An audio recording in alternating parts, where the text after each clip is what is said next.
Welcome, everybody. We are on the chapter 5 of The Art of War. And Jason and Amon, please get us started.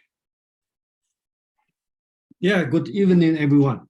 Today we are on the 5th chapter out of 13. Okay, so just a quick review. From the first one, we talk about the plan. That's the we can call it the business plan, okay, the starting point.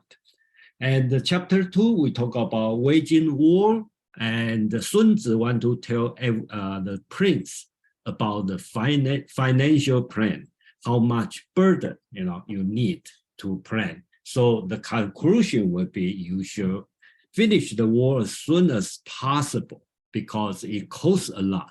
Your money is spending. You will have a cash flow problem. Chapter 3, we talk about the stratagem to attack. Okay, so how to attack. Okay, what's the stratagem? And then chapter 4 that's last week, we start to talk about the formation. Okay, so this one is kind of talk about how to defend versus chapter 3 talk about attack. Chapter 4 talk about defense, undefeatable. Okay, so that's Sun Tzu is talking about. So we will continue this week as chapter 5, and then this chapter is short, like last week, but as a translator, I find out it's difficult. Same as the next chapter, which talk about virtuality and the reality. That's my translation. I borrow from the common word, virtual reality, because something virtual and something real. So this chapter we call 是, and the next week we call the virtuality and reality. That's all very common language for all Chinese speaker. Okay, like 是, 虚, 实, that's very common daily language. But I find out it's very, very hard to translate in English.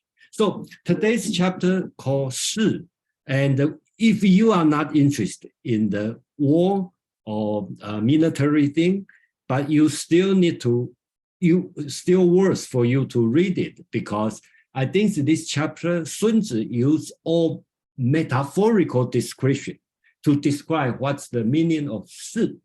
So I hope to the end of this section, we will have a good idea what's the meaning of 是, okay, in Chinese. And you probably will agree they will be very difficult to translate English. And then it's welcome for everyone to provide English translation if you can figure out what would be the best one.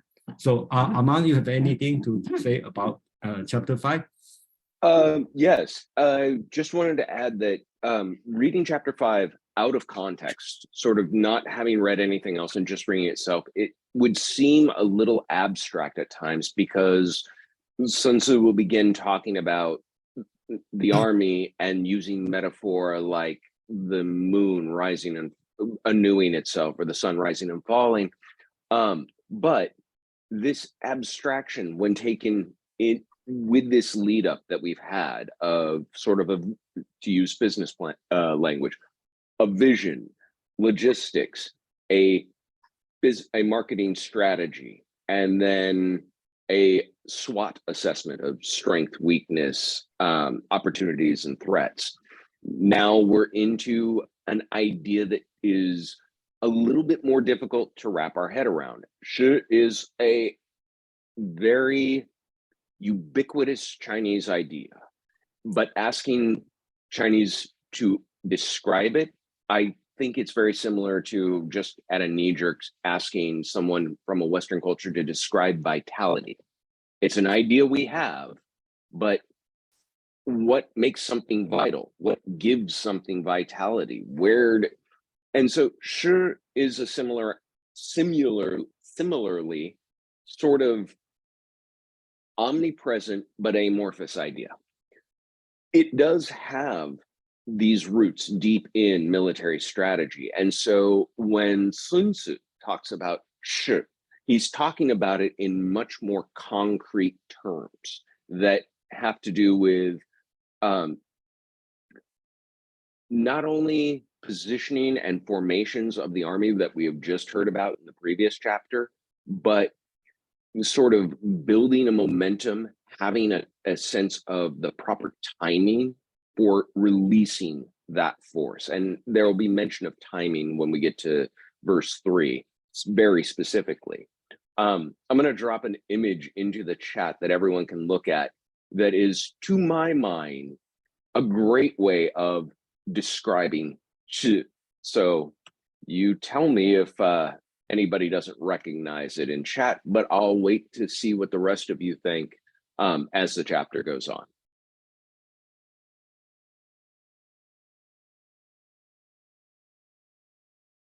All right. So folks, would you like comments on the image, or shall we continue? We can continue. If anyone's imagination is sparked as we go, we'll see what they think. Sounds good. Sounds good. All right, folks. So now we're going to do 2 readings. Who would like to read? Go ahead and type exclamation mark.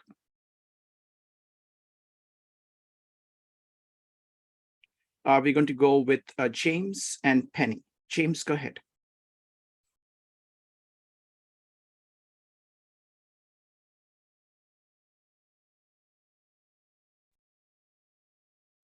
James, you need to unmute. Thank you. A little late in figuring that out. Sun Tzu said, the control of a large force is the same in principle as the control of a few men. It is merely a question of dividing up their numbers. Fighting with a large army under your command is no wise different from fighting with a small one. It is merely a question of instituting signs and signals to ensure that your whole host may withstand the brunt of the enemy's attack and remain unshaken.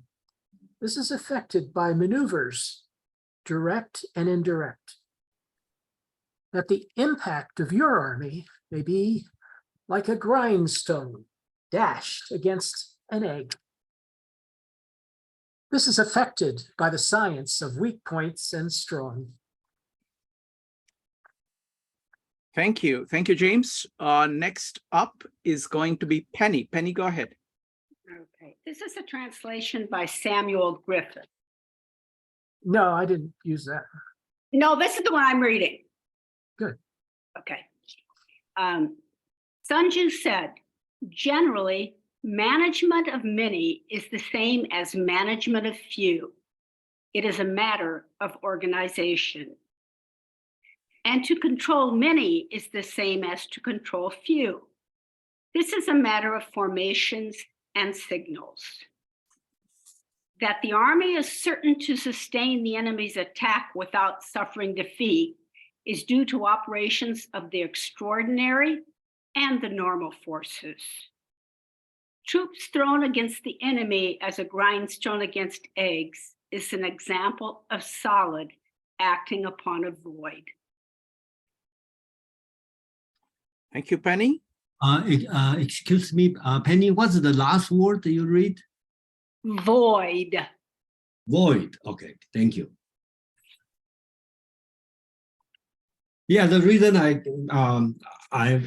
be careful on the translation for last 2 words, because that's the title for the next chapter. So let me share my screen first.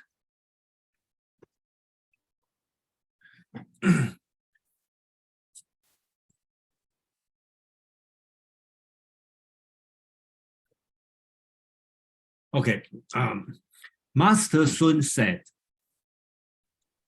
generally speaking, governing many people is like governing a few. It is about division the numbers. Fighting with many people is like fighting with a few. It is about using sign and signals. Here is the difficult thing. It's 形名, okay? That's two words, 形, and some translation. I like the whose translation use formation. That would match with the previous chapter we call formation. And but formation and the second word means name. Put together, most of the interpreter, including Chinese interpreter, consider this one. These two words means sign and the signal, what you can see and what you can hear. So basically, Sun Tzu is talking about you fighting with large, great amount of people or fighting with small amount of people. They are in the same way. It's about the communication. Use sign and the signals to communicate. Okay, so I think that's what Sun Tzu talking about. The third verse,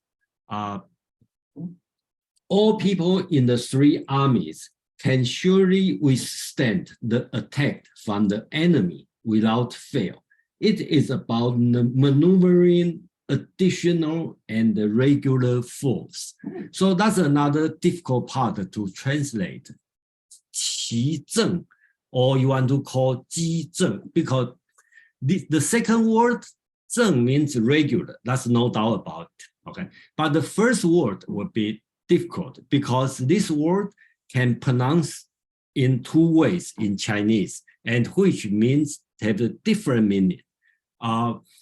And both work in the in this text. So you can consider this word as additional, okay, or you consider as unexpected.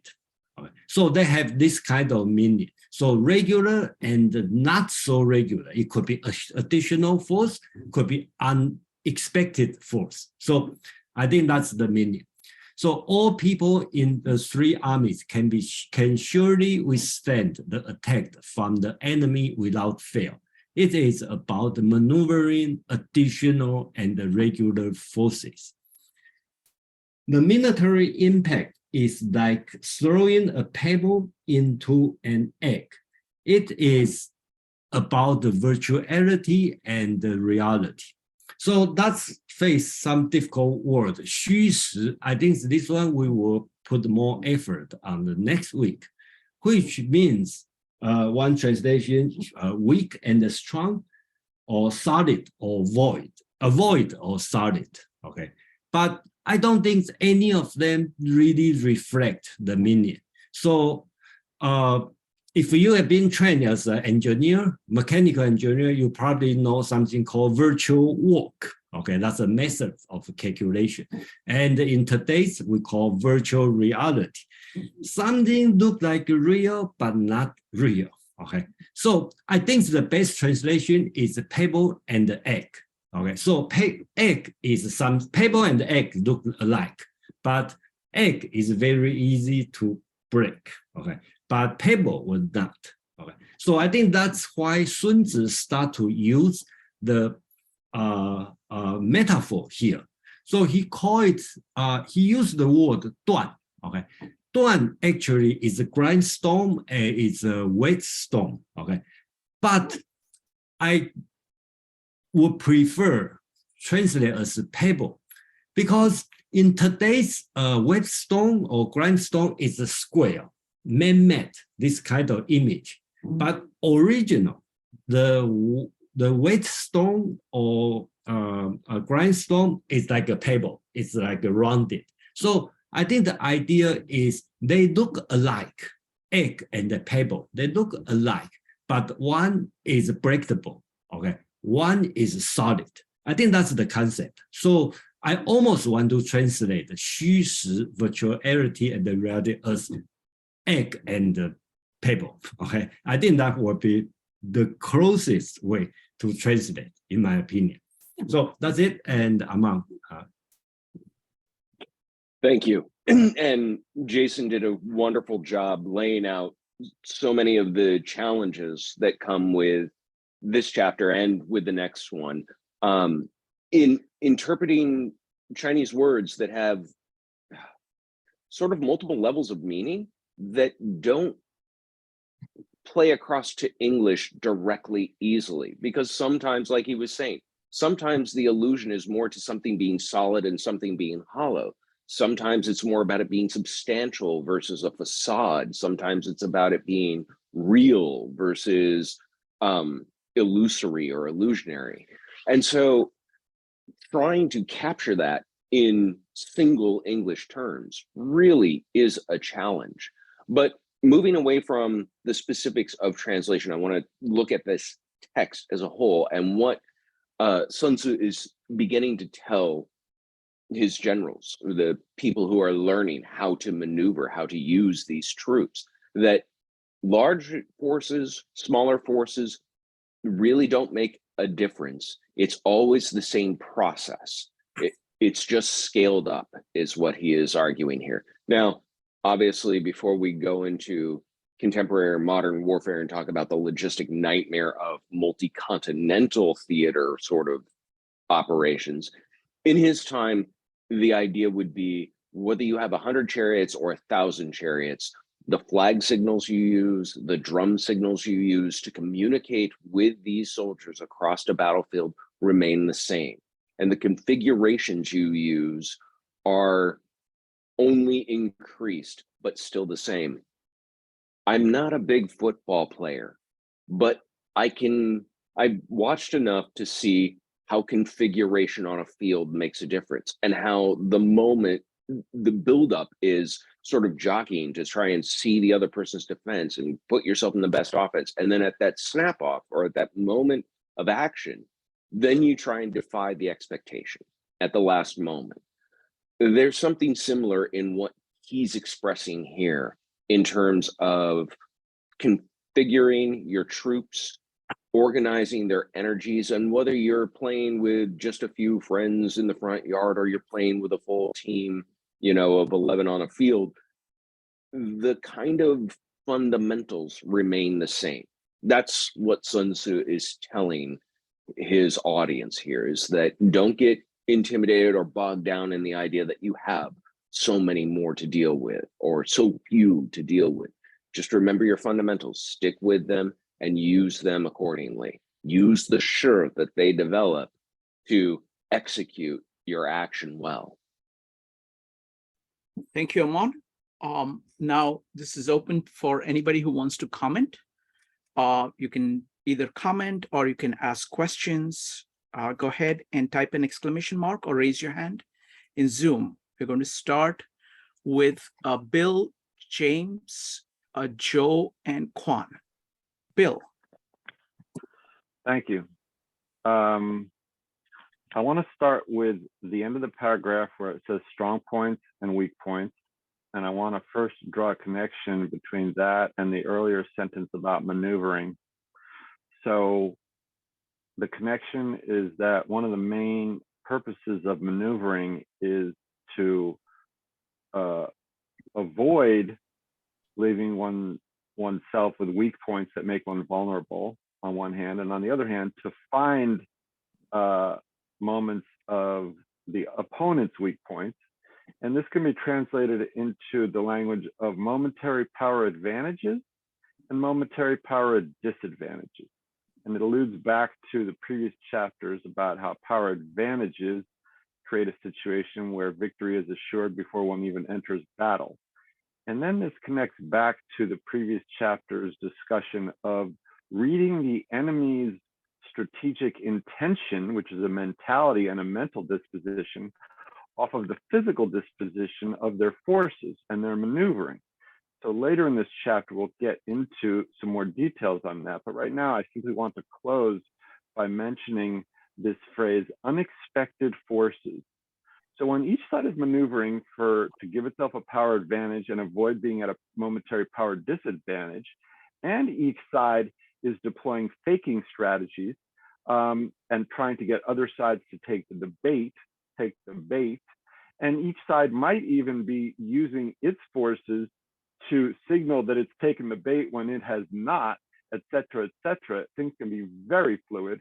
And unexpected forces means a force of the opponent where you didn't expect it, which gives the opponent a potential major power advantage. And the key to maneuvering is to balance chances, to use one of the five, the fifth method of military strategy from one of the previous chapters, balance chances. So, quote, unexpected forces means that one has to form probability estimates about where the other side's forces are, where they aren't, what they're doing, what they're not doing, what they're signaling with fakes, what they're not signaling with fakes.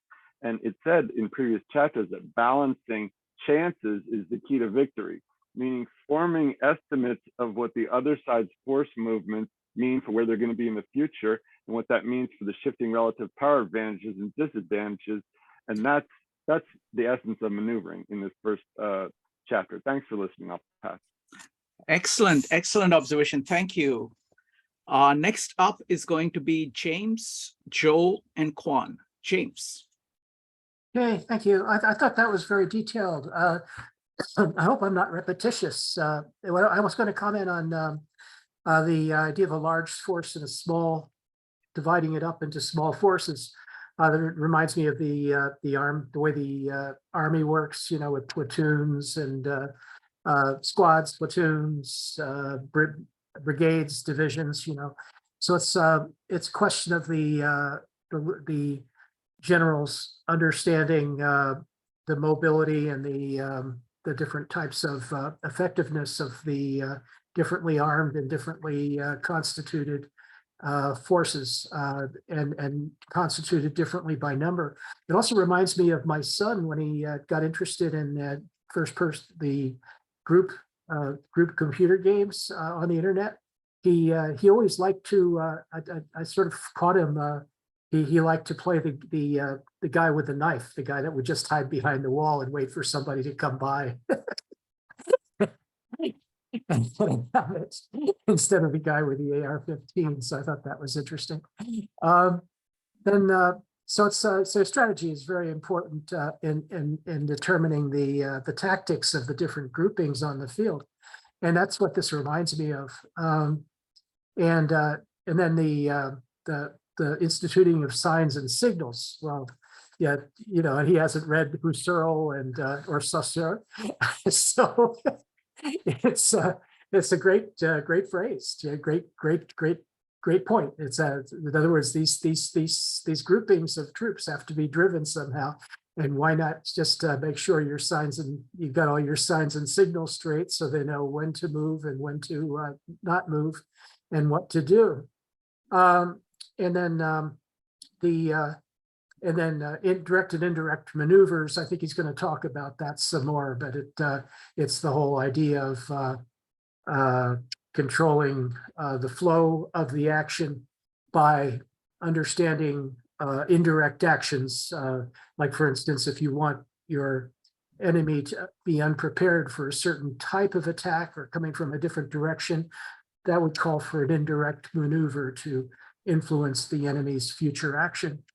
And then the grindstone and the egg are that's the cream on the top. That's the if you've got the strong point and you can use it against a weak point, it's kind of like why not? So it's a lovely section. Thank you. Thank you, James. Next up is Joe, followed by Quan. Joe. Yeah, I just think that there's a lot about specific universals that when you're governing a big group or a small group, that you absolutely need good communication, need to be adaptable. And you need, as we'll get into a little bit later, you need to be precise. And those are universals. Whether you have a 1,000-man army or a 5-man army. He also talks about the idea of not necessarily using resources indiscriminately, which means that if you're using a small group of individuals, you can actually attack from a number of different areas as well. And actually, you'll probably have more precise communication and probably less risk as well in certain cases. Depending on the circumstances, of course, but they're less likely to be detected. And this is why you have like SEAL teams that go into, to very dangerous areas in order to accomplish a specific mission. But I can also make this equivalent to the way you would also maybe manage, I've seen this done in consulting teams. And they bring in very small groups where people are very specific and they know their skill and they know what they're supposed to do, and they come in, they do it, and they do it well. And they have a small team and they're able to work together very efficiently and come in and make a big impact. Then you can see some people that take different approaches where they actually come in with a whole team, a whole slew, like literally 100 consultants, but it's a little different. And they actually, but regardless of the size, you still need these fundamental things to take place. These good communication, good precision, and as well as adaptability. Thank you. Thank you, Joe. Next up is going to be Quan, followed by Madeline. Quan.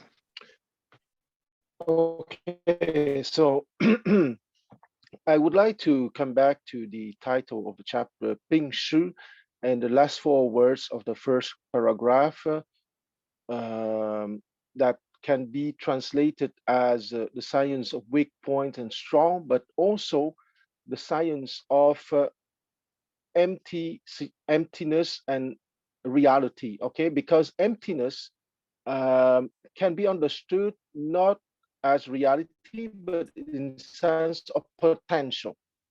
And one of the possible translation of the word shu is precisely potential, because one of the things that we know in the war, in a battle, that when a war or battle is started, everything is becoming a chaos, okay? You can plan for centuries in advance, but you cannot predict what will happen once the war is started or the battle is started, okay? That's, I think, I'm far to be a military man, but it is simply common sense. And precisely the last 4 words, it's xu shu shu ye, I think summarize extraordinarily that concept of shu that can be translated with a lot of words in English, like momentum, potential, configuration, situation, outward appearances, trend, tendency, and even cojones. But it has the idea of power, influence, potential. So those 4 last words, xu shu, shu ye, that's really the essence. Well, essence, maybe it's a little bit exaggerated, but one of the main understanding of shu, meaning that battle or that war once started will provoke or will produce a lot of chaos and of unexpected situation, okay, or black swan, to use the modern terminology. So the commander the commander-in-chief, at least, one of his highest quality is to have that imagination that would see the potentialities, and that those potentialities would become realities. And the more the commander-in-chief is endowed with that kind of strategic imagination, the best his army will be protected against that chaos that we necessarily ensue after the beginning of the war, of the battle. I don't know if I am inappropriate here, but I would like to take a contemporary example, okay? The collective West thought to bring down Russia by some economic sanctions, and they thought that they would bring down Russia in a week. Well, in a week is exaggerated, but let's say in 2 or 3 months.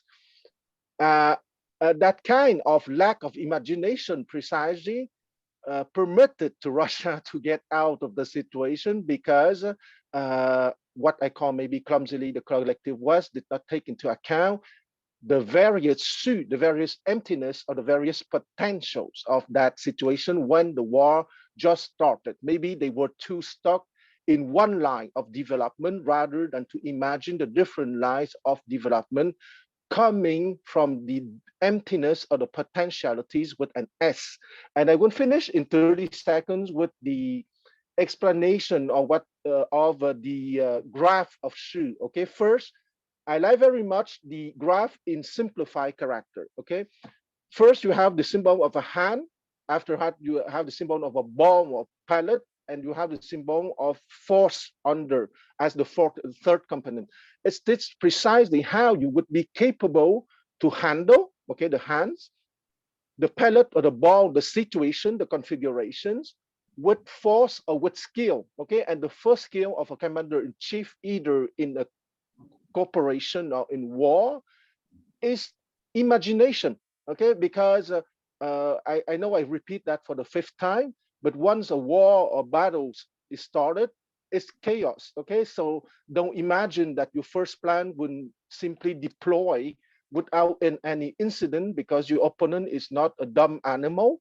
He wouldn't imagine things to counteract you, and not counting black swans, meaning unexpected events. And I stop here. Excellent point. Love the idea of potential. Let's go to Amon next, followed by Madeline. I just had to say something very quickly. And Quan, I really hope that the picture I dropped at the beginning helped spark some of that, because I kept referring to it throughout your conversation. But what I wanted to interrupt to say was, Quan said a couple of things that I think the non-Chinese speakers may have missed, but the Chinese speakers probably heard and didn't think of. You mentioned the idea of shi and shi, which are homophones with different tones. So for us as Western ears, very often we miss that you switched the topic, even though the words were the same. So when he was talking about shi with a dropping tone, that's the title of this chapter. That's the symbol that he was describing. And when he talked about shi with an uplifting tone, that's that pairing between reality and virtuality, or substantial and unsubstantial. And I just wanted to point that out because I heard it. I know every Chinese speaker was just like nodding along. And I know that a few other people might have found themselves briefly lost. So I just wanted to make that clarification. Thank you. Thank you for being a great guide to the tones, because everything is being carried by tones. Meaning is being carried by tones here. Thank you. Next up is Madeline.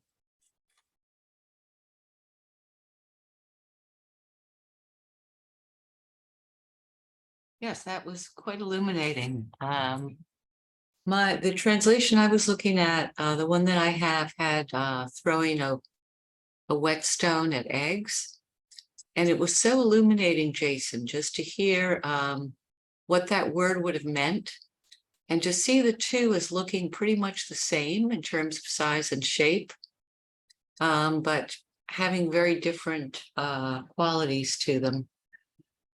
And this whole discussion of the signs and symbols or signals, it reminds me of that presentation that Sanjay did a long time ago about how neuron nets could signal very effectively in a decentralized, non-hierarchical manner.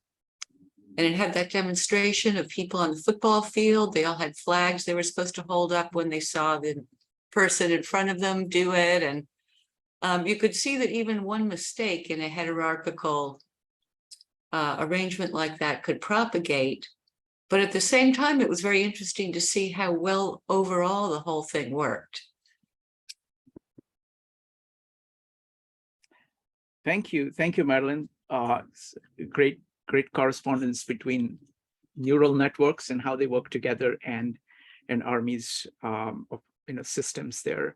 We're going to go with Jason, followed by Mark. Jason. Yeah, about the translation of, okay, first, thank you, Aman, to mention about the tone, and even, sorry, even Aman's pronunciation is not correct, but he can tell that's the difference. It's very challenging for most Western speaker. And so when like in Greek or other language, sometimes we will preserve the original pronunciation for some word. So Aman suggests, okay, how about shi and the shi? Let's preserve the original sound. But then again, shi and the shi, how are you going to differentiate, for the non-Chinese speaker. So that becomes very challenging for this chapter. And another thing is about the translation of shi. Kwang suggests a potentiality, and that's almost like 90% overlap with the word shi. But you need to plus another word, another meaning as like situation, configuration, and some dynamic thing. So it's difficult. And then I try to avoid the word potentiality because it may sound too Aristotelian, okay? And the same as I try to avoid for the ancient text translation, I try to avoid the word emptiness, because for today's English reader, emptiness become tied to Buddhism. So that's before Buddhism. So sometimes the English word has been overused for today. So I have to avoid, otherwise it will lead to the wrong meaning. So that's some challenge I just like to share with everyone. Thank you. Wonderful. Thank you. Thank you, Jason. I mean, I appreciate this so much, because what happens is that over time, different words in different cultures pick up a certain meaning. And the moment you say it, people have all those associations. And when you're trying to carefully separate the meanings, this kind of careful analysis is fantastic. Let me have Kwan respond to this, and then we'll go to Mark. Kwan, go ahead. Yes, I think that Jason's comments are very right, because the word emptiness is strongly associated with what is perceived as Buddhist in the Western world. Even and here it's my side, it's my contradicting side manifesting. Even the word void is associated with Buddhism, and it's a more fancy translation of emptiness. So I would like to propose maybe configuration is maybe a possibility, and here I explain why. Because the word shu at the fourth tone, okay, and I would say that for the non-Chinese speaker, maybe you can say, when you want to say shu at the fourth tone, you just do it with your hand, and when you want to say shu with the reality meaning, just do it with your hand. So there is no possible confusion. So it would be a ballet to speak Chinese now. It would be a sort of dance. But I want to go back to the possible use of configuration. And it's not only because I'm a Go player, because of the I Ching, okay? Because the 64 hexagram in the I Ching is called, each of those 64 hexagrams is called a shu, okay? And let's not forget that the Giles translation is quite interesting. Bing Shu is translated as energy, okay? Meaning that there is a state of tension, a configuration of forces of disposition, of tension at the present moment, okay? So that configuration, precisely when the war or the battle is started, will change to another configuration. And the I Ching proposed 64 possible diagram representing what I would call the archetypical possible configuration in an interaction, okay? And war is one of the most energy draining interaction. So I don't have the definite answer for translating shu, but definitely changing configuration would be maybe a possibility. And once again, connecting that shu with the 64 shu of the I Ching, offering the 64 archetypical configuration in any interaction with humans or with with nature. I stop here. Wonderful. Thank you, Kwan. I just wanted to say one thing. I mean, this is a great thing about this forum, where this is the difference between writing and speaking. So Jason, when he's doing a translation, he has to write something that will be understandable to everybody. Whereas Kwan can come in and he can talk about the nuances of meaning of things and be able to kind of expound on multiple ways of using it. So I think this is just beautiful, going back and forth between writing and oral communication. Let's go with Mark. Mark. Oh, thank you. So fascinating listening to such a long commentary on just these first 4 verses. I was struck by the idea of communication and how this has a psychological component to it, so that the psychological and the physical are working alongside each other in a way. It reminds me of chapter 2.2, where it said that as if the war drags on too long, their weapons will become dull and their ardor or their emotion, I don't remember what the other translation was at the point, but will also become dull. So there's a kind of parallelism between the physical and the mental, or maybe the psychological, I don't know. And so, and then the other point I wanted to mention, by the way, I'm still working on ma and ma. So I appreciate you doing that. And also, in relation to Kwan, what you were talking about, the changing in configurations and the chaos. I don't know how many times you used the word chaos, but I kept track of them. And this makes me think that the strict dichotomies that Sun Tzu has referred to aren't always going to be that clean and neat. Know yourself, know your enemy, and you will succeed. Don't know yourself, don't know your enemy, you won't succeed. Know when to move and you will succeed. Know when not to move and you will not succeed, and so on and so forth. That these dichotomies sound more systematic than they're going to work out in practice. Thanks. Thank you. Thank you, Mark. Bill, if you could make a very quick comment because we need to move on. Go ahead. Okay, I'll be brief.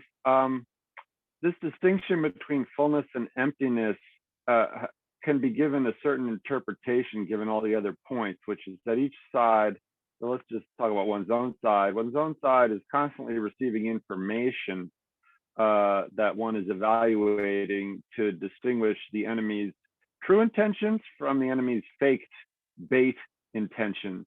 And sometimes the information that one's scouts and spies bring in enables updating of one's expectations or estimating chances of one's enemy's intentions.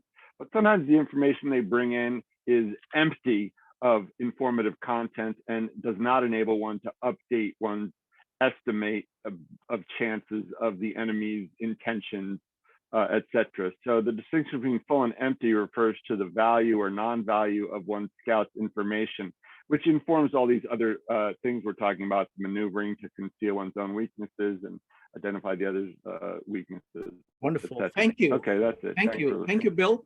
All right. So Jason, we are running a little bit behind schedule. We finished only 4 out of 21. How do you want to handle this? Do you want to? Yeah, that's fine. We can finish. That Okay. I think we can finish. Yeah. I think All right. So folks,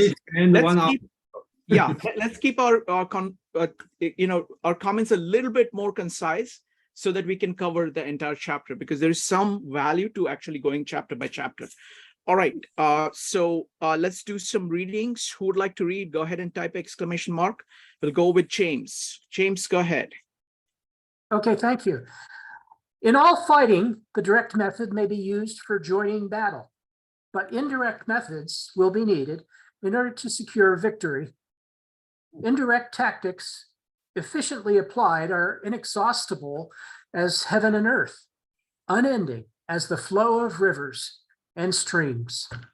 Like the sun and the moon, they end but to begin anew.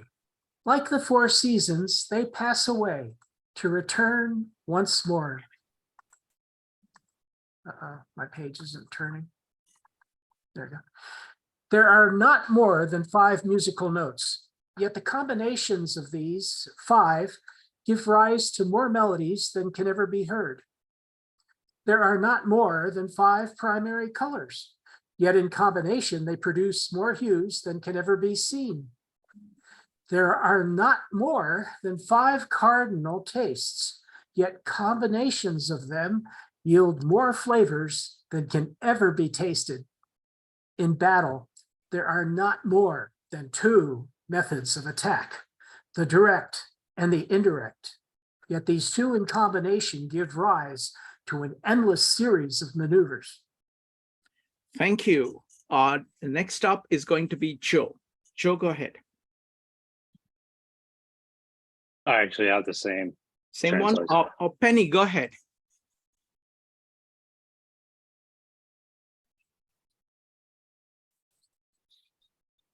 Generally in battle, use the normal force to engage, use the extraordinary to win. Now, the resources of those skilled in the use of extraordinary forces are as infinite as the heavens and earth, as inexhaustible as the flow of the great rivers. For they end and recommence, cyclical, as are the movements of the sun and moon. They die away and are reborn, recurrent, as are the passing seasons. The musical notes are only 5 in number, but their melodies are so numerous that one cannot hear them all. The primary colors are only 5 in number, but their combinations are so infinite that one cannot visualize them all. The flavors are only 5 in number, but their blends are so various that one cannot taste them all. In battle, there are only the normal and extraordinary forces, but their combinations are limitless. None can comprehend them all. For these 2 forces are mutually reproductive, their interaction as endless as that of interlocked rings. Who can determine where one ends and the other begins? Thank you. Thank you, Penny. Jason.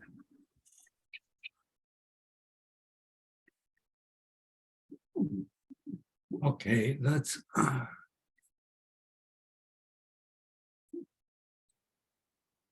okay. So I think this one is all metaphorical. Okay, try to explain the use of 其正, or I translate as additional and regular, or some translation as indirect and direct, or unexpected and normal. Okay, so this kind of meaning. So here it's all metaphorical. So I don't think it's difficult to understand because it's very good metaphor. In all fighting, the regular forces of the army join together, but the battle is won with the additional surprise forces, because the good maneuvers of the surprise forces have endless change like heaven and earth, and have inexhaustible resources like a river and the streams. They end and they begin anew like the sun and the moon. They pass away and return to life again like 4 seasons. So basics, Sun Tzu used the heaven and the earth, river and the stream, sun and the moon, 4 seasons to metaphorical, explain the different kind of combination. Okay, there are no more than 5 music. Also use a lot of 5. Okay, so there's everything just 5 basic elements, but with the different kind of combination, you have endless change. That's what he want to say. There are no more than 5 musical tones, but the various combination of these 5 tones produce innumerable melodies. There are no more than 5 primary colors, but the various combination of these 5 colors produce innumerable hues. There are no more than 5 flavors, but the various combination of these 5 flavors produce innumerable tastes.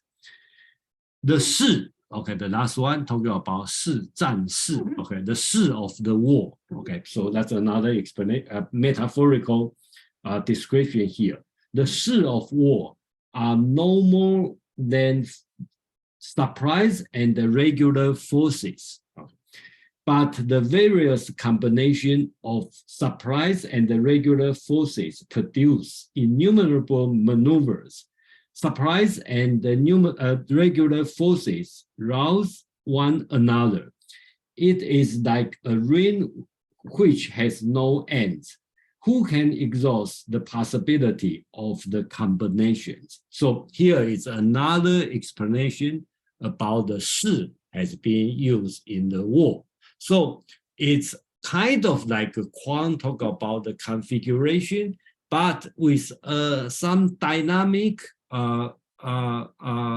different change, this kind of situation. So that's another explanation about 士 and 齐 and 正. You want to translate as additional, unexpected, and the regular normal forces. So, Amma, please. I'll be very brief. I just say I think Jason's translation is excellent. And I think that the drawn out metaphor here is to make the point that a thing is simple doesn't necessarily make it easy, and that a thing is complicated doesn't necessarily make it hard to understand. So the idea of the 5s, 5 flavors, 5 tones, 5, this is the wuxing, the 5 transformations of elemental forces. We talked about this back in the Tao Te Ching, I'm sure, but this is one of those proto pan-Chinese concepts. All things are some combination of 5.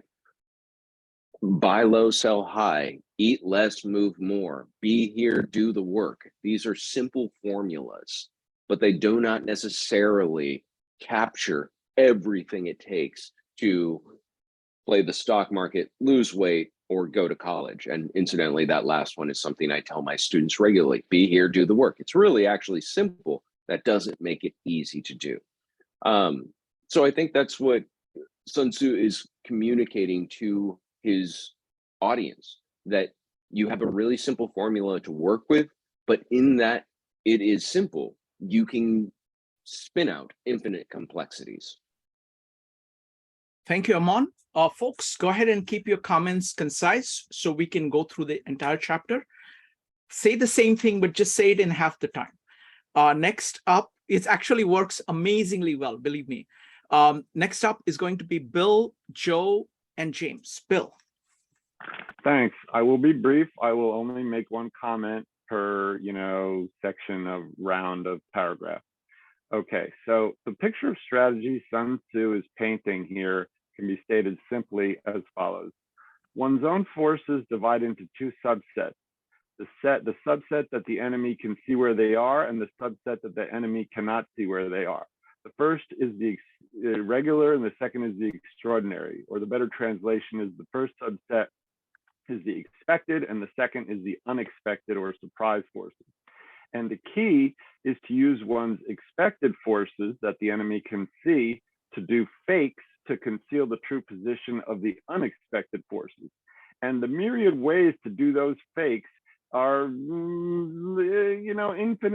infinite number of ways to do it. And the art of those 2 rings in one of the strategy is precisely to use one's visible forces to conceal where because the enemy is constantly updating their estimates about where the invisible forces are. And if one can use one's visible forces to confuse the enemy's estimates, that's when the opportunity for victory appears. That's it. Thanks for listening. Excellent. Thank you. Thank you, Bill. Next up is Joe, followed by James. Joe. I'm just going to really make a quick comment about the unexpected tactics that can actually be used in a particular circumstances. You can use deception, intelligence. You can use different maneuvering tactics. You can also use outmaneuvering, essentially taking the high ground or using the earth as it would be in one of the main principles. But again, all those things, you have an infinite number of not with the earth, but you have an infinite number of ways of creating confusion amongst the enemy. And so that's kind of the key where I look at it, is if you think about the chapter itself, it's based on energy. And the idea that you're actually going to expend less energy by creating an environment where there is confusion, or you have better information than your opponent, allows you to then focus your resources as efficiently as possible. Thank you, Joe. Next up is James, followed by Paul. James. Yeah, I was going to mention that I really like this section. I like the fact that he uses he's making one point that there's two different styles of approach to formations, and the first style is direct, and the second is all the various types of indirect styles, and that the multiplicity of these is innumerable. And that this amounts to combinatorics, which I talked about before. You just, once you think about the possibilities of the 5 primary colors, the 5 tastes, the 5 musical notes, it's like you end up and the 5 poker hands and so on and so forth. You just get into this the 5 cards in poker. You get into these very large numbers of possible calculations that you can make. So this is he's calling for this kind of complexity of mind that you can work on different formations, including moving in circles or rings, I think he says. But there's like endless kinds of movements and possibilities that can be used and combined. And he puts it, I like the fact that he layers that with the cosmic ideas first, and then the principles, the musical taste and so forth, the primary principles in each particular metaphor that he's drawing. Thank you. Perfect. Thank you. Thank you, James. Next up is going to be Paul, David, and Anne. Paul.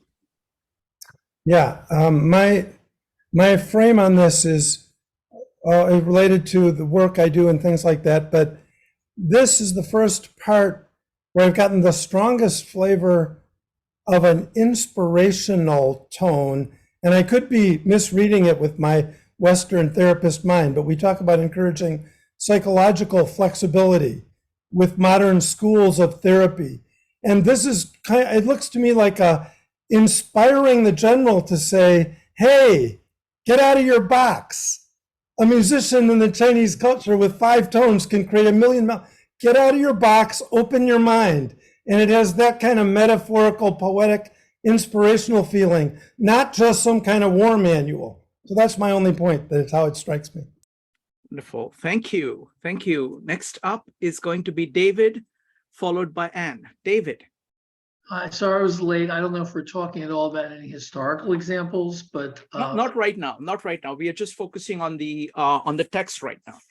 We will do historical examples once we are done with the entire section.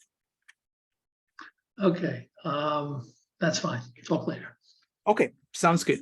Thank you. Thank you, David. Next up is going to be Anne.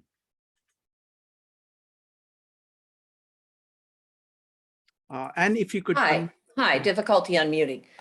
Yeah, I just want to note that he speaks of the indirect method in verse 5 and 6, and then he goes on with his 3 proofs. I think there's, a lot of time. He's spending a lot of time with these metaphors, if you will, to really bolster this concept of the indirect. And as I understood earlier, he was writing this to the emperor. Is that not true? That this was somehow one of his intended audiences?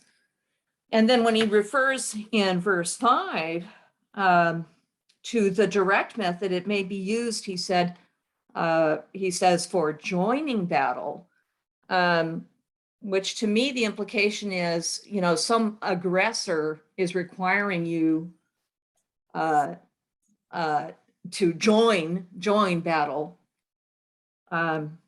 etc. So it's almost like, to me, the suggestion of somebody who really wants to avoid war at any cost. Thank you, Anne.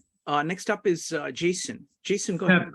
Just like quickly respond to Anne. I truly believe this from this chapter on. Okay, Sun Tzu is talking to the general, so the decision already made.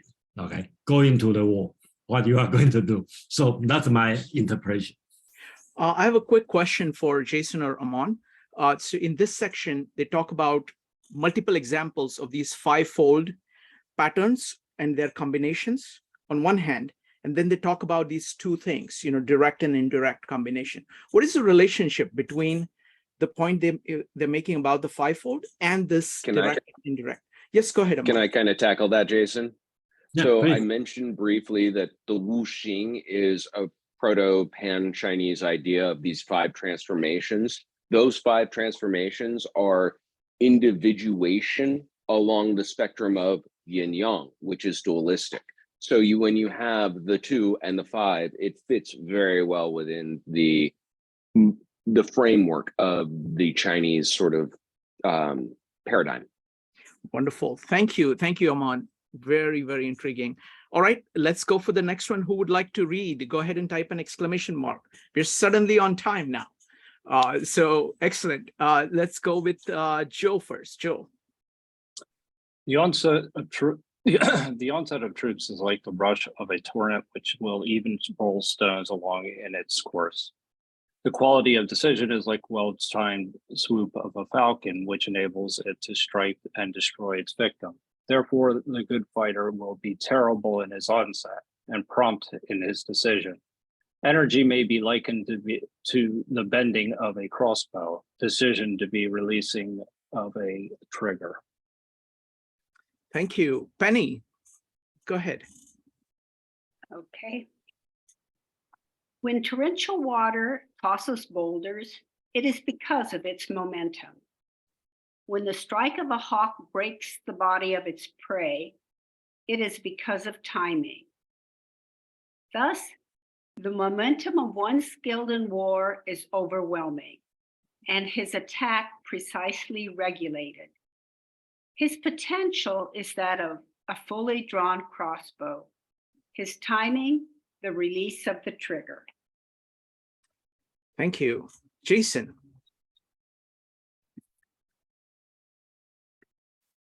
Okay, so we talk about 是, okay, in the translation. I think before this paragraph, I probably will agree 是 can be translated as configuration or situation.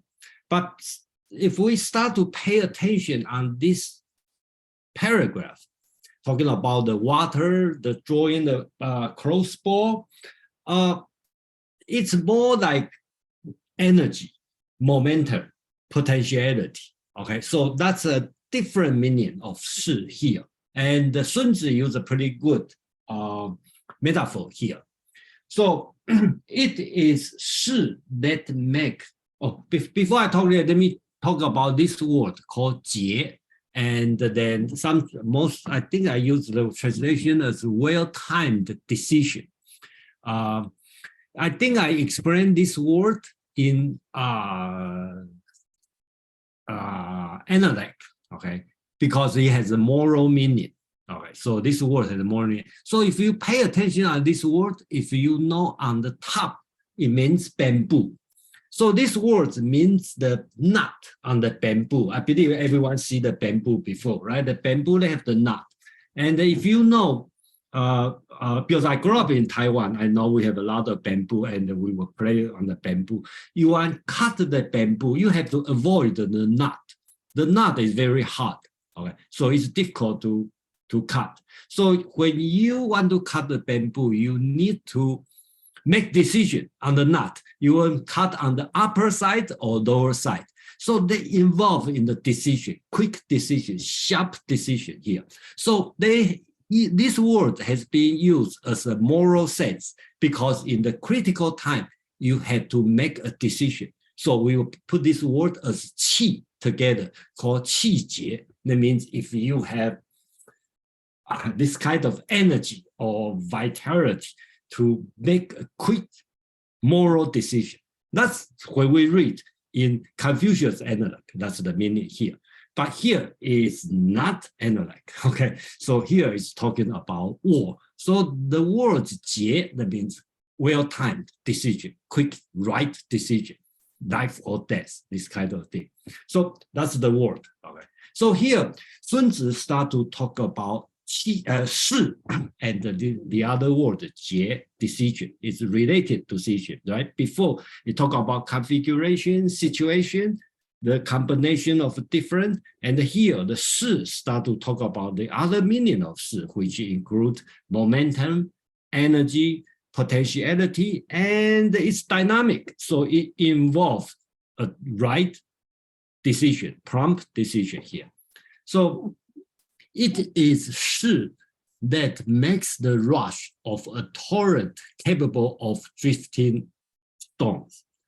It is the well-timed decision that makes the swoop of a falcon capable of destroying its prey. Therefore, those who are good at warfare will create a perilous shi and make a prompt decision. Their shi is like drawing a crossbow. Their decision is like releasing a trigger. So that's it's talking about if you try to shoot an arrow and you need a shi to draw the crossbow, and you need the jie, right decision to release a trigger. That's his metaphor. Thank you. Aman, please. Just real quick, I want to draw attention to the fact that in two translations, I counted 5 versions of interpreting the term shi to actually have different meanings. And each translator opted for some iteration of it that best fit what they wanted to express there. It's one of the reasons why I appreciate Jason's decision to retain shi as its own subject in the text. And other than that, I will simply put my reiteration in the chat for those who didn't see before, because I think it becomes even more illustrative of this idea. Thank you. Next up is going to be Joe, followed by Bill. Joe. Yeah, so I just basically what I'm be very brief with this. I think this is the ability to make a prompt decision, and in war that you're not necessarily given a lot of information and you have to make prompt decisions. So you make wise decisions, and then you're precise in your action and how you actually essentially execute your force. And so I think that's the second most important thing. But I think it's also important to consider this in the broad spectrum of things that we've been talking about as well, which is these all are related to not having a long and prolonged conflict. That if you're actually instituting this type of approach, that you're making quick decisions, that you're executing with your speed and force, that you're doing these things successfully. These are all indications that you're not necessarily going to be locked into a long-term conflict. Wonderful. I'm going to give priority to people who have not spoken before. So we're going to go with Mike, Bill, and James. Mike, go ahead. Yeah, I see this part of the chapter of this type of convergence where you have the planning and the maneuvering and everything that's been prepared kind of heading towards something. And then you had what Quan was alluding to earlier about you don't really know what your opponent is going to do, that there's chaos waiting at the other side. So you can see what you know about war, and then you have your opponent and you're converging and you're going to meet at some point, and then you're going to actually execute something. And I find at that point of convergence where those three meet, that the consequences are the highest, because that refers back to what Jason said about life and death. So I find this to be the most climactic part of the chapter of what I've read so far. Wonderful. Thank you. Thank you. Let's go with Bill, Paul, and then James. Bill. Thanks. I'll couch my point in terms of the example of the Muhammad Ali example from a few weeks ago, where Muhammad Ali plays rope-a-dope for the first 10 rounds of a 15-round fight in order to tire out his opponent. And then after the opponent's all tired out, Muhammad Ali comes off the ropes and just dominates because the opponent's all tired out. So that's similar to the crossbow being pulled for the first 10 rounds and prepared, and then the decision in round 11 to let it go, to let the arrow go and let the torrent fall. So for the first 10 rounds, Muhammad Ali's trainer in the corner is constantly collecting information about the opponent's behavior to see how tired he's getting, whether he's buying the bait, whether he's exhausting himself. And finally, updating his estimate of chances, to use military method number 5 from the previous chapter, estimating the probability of the opponent having certain strength or weakness. And that's the point in this section about the distinction between pulling the bow and arrow back versus letting it go. Good energy is just having your strategy all the time on what the enemy's fakes versus realities are, what the one's saying, or finally waiting for that moment when the opportunity appears, because the new information coming in from one scout then tells you exactly what you need to know about the enemy's disposition, intention, and then you would go like Muhammad Ali coming off the rope. Thanks. Thank you. Thank you. Thank you, Bill. Next up is Paul, followed by James. Paul. Yeah, the falcon thing makes me think also for the first time as we're reading this about how much animals follow the principles of this book in hunting. I'm thinking of a couple of examples, like, I don't know if you've ever, like killer whales. We watched killer whales. They hunt seals, but like they will communicate, they will gather around, and then a seal will run on a rock, but a whale will slide up on the rock and scare it in the direction where the other one's waiting. Or in the idea of overwhelming force, like wolves, a pack of wolves camping like in Canada, they aren't going to try to bring something down unless they have overwhelming force. Like they apply these principles. I just think that's interesting, and the timing, and I just thought it was worth bringing that out. Wonderful. Thank you. Thank you, Paul. Next up is James. James, go ahead. Yeah, I think there's interesting here. There's 2 different dualities, which I think are, it's very, very interesting to note the 2 dualities. Already you have the torrent of water, which is a symbol of overwhelming force, and then the swoop of a falcon, which is actually timed and in order to destroy the prey, to actually kill the prey. And in other raptors, it's very similar. They can use the gravity of their descent to create a larger impact and kill whatever they're attacking, or at least knock it out. Then the second one is the difference between the she and the trigger of the crossbow. So and I love your translation, Jason. Good at warfare, create perilous she, and make a prompt decision. So that's a similar. That's the analogy to the pull, to the energy or the pull of the crossbow, and the decision, of course, is the intention to release the forces, whether they be overwhelming or just simply superior. Thank you. Thank you. Thank you, James. Next up is Mark. Mark.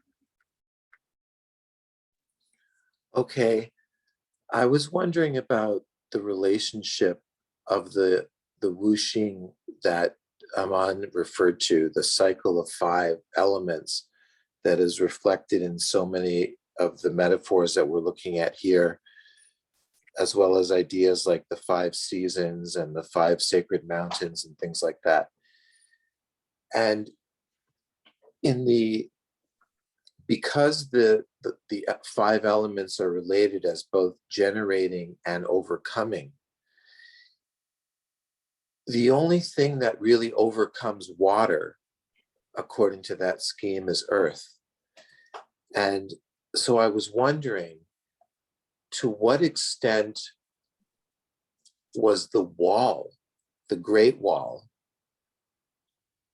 the ultimate, thought to be the ultimate bulwark against invasion, because that's the only way to stop an invading army that comes like a roaring torrent? Thank you. Thank you. If you want, you can answer it now or later on, whatever you prefer. Let's go with Kwan. Kwan, go ahead.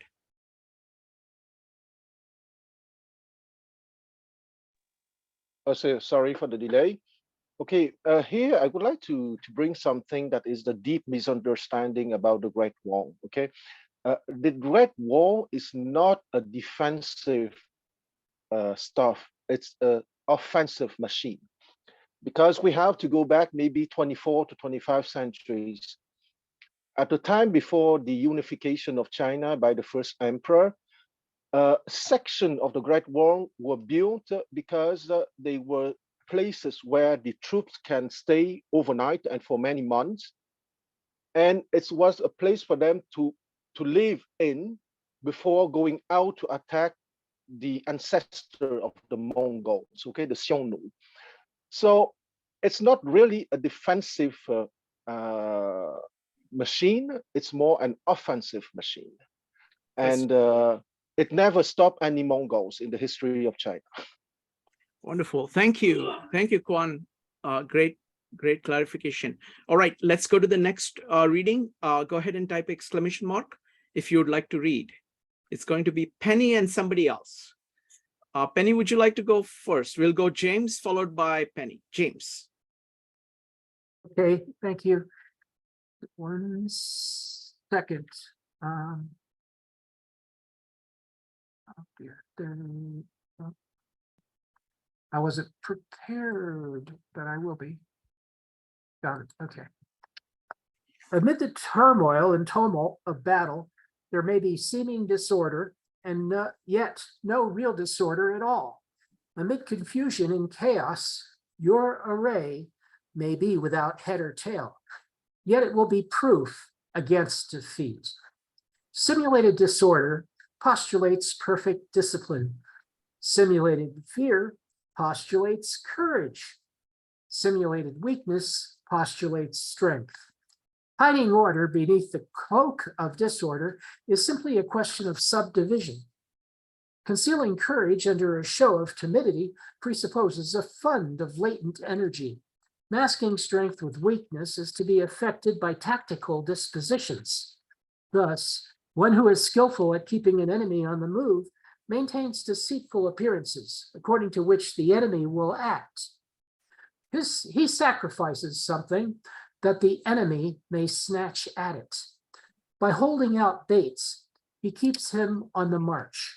Then with a body of picked men, he lies in wait for him. Thank you. Thank you. Next up is Penny. Penny, go ahead. Okay.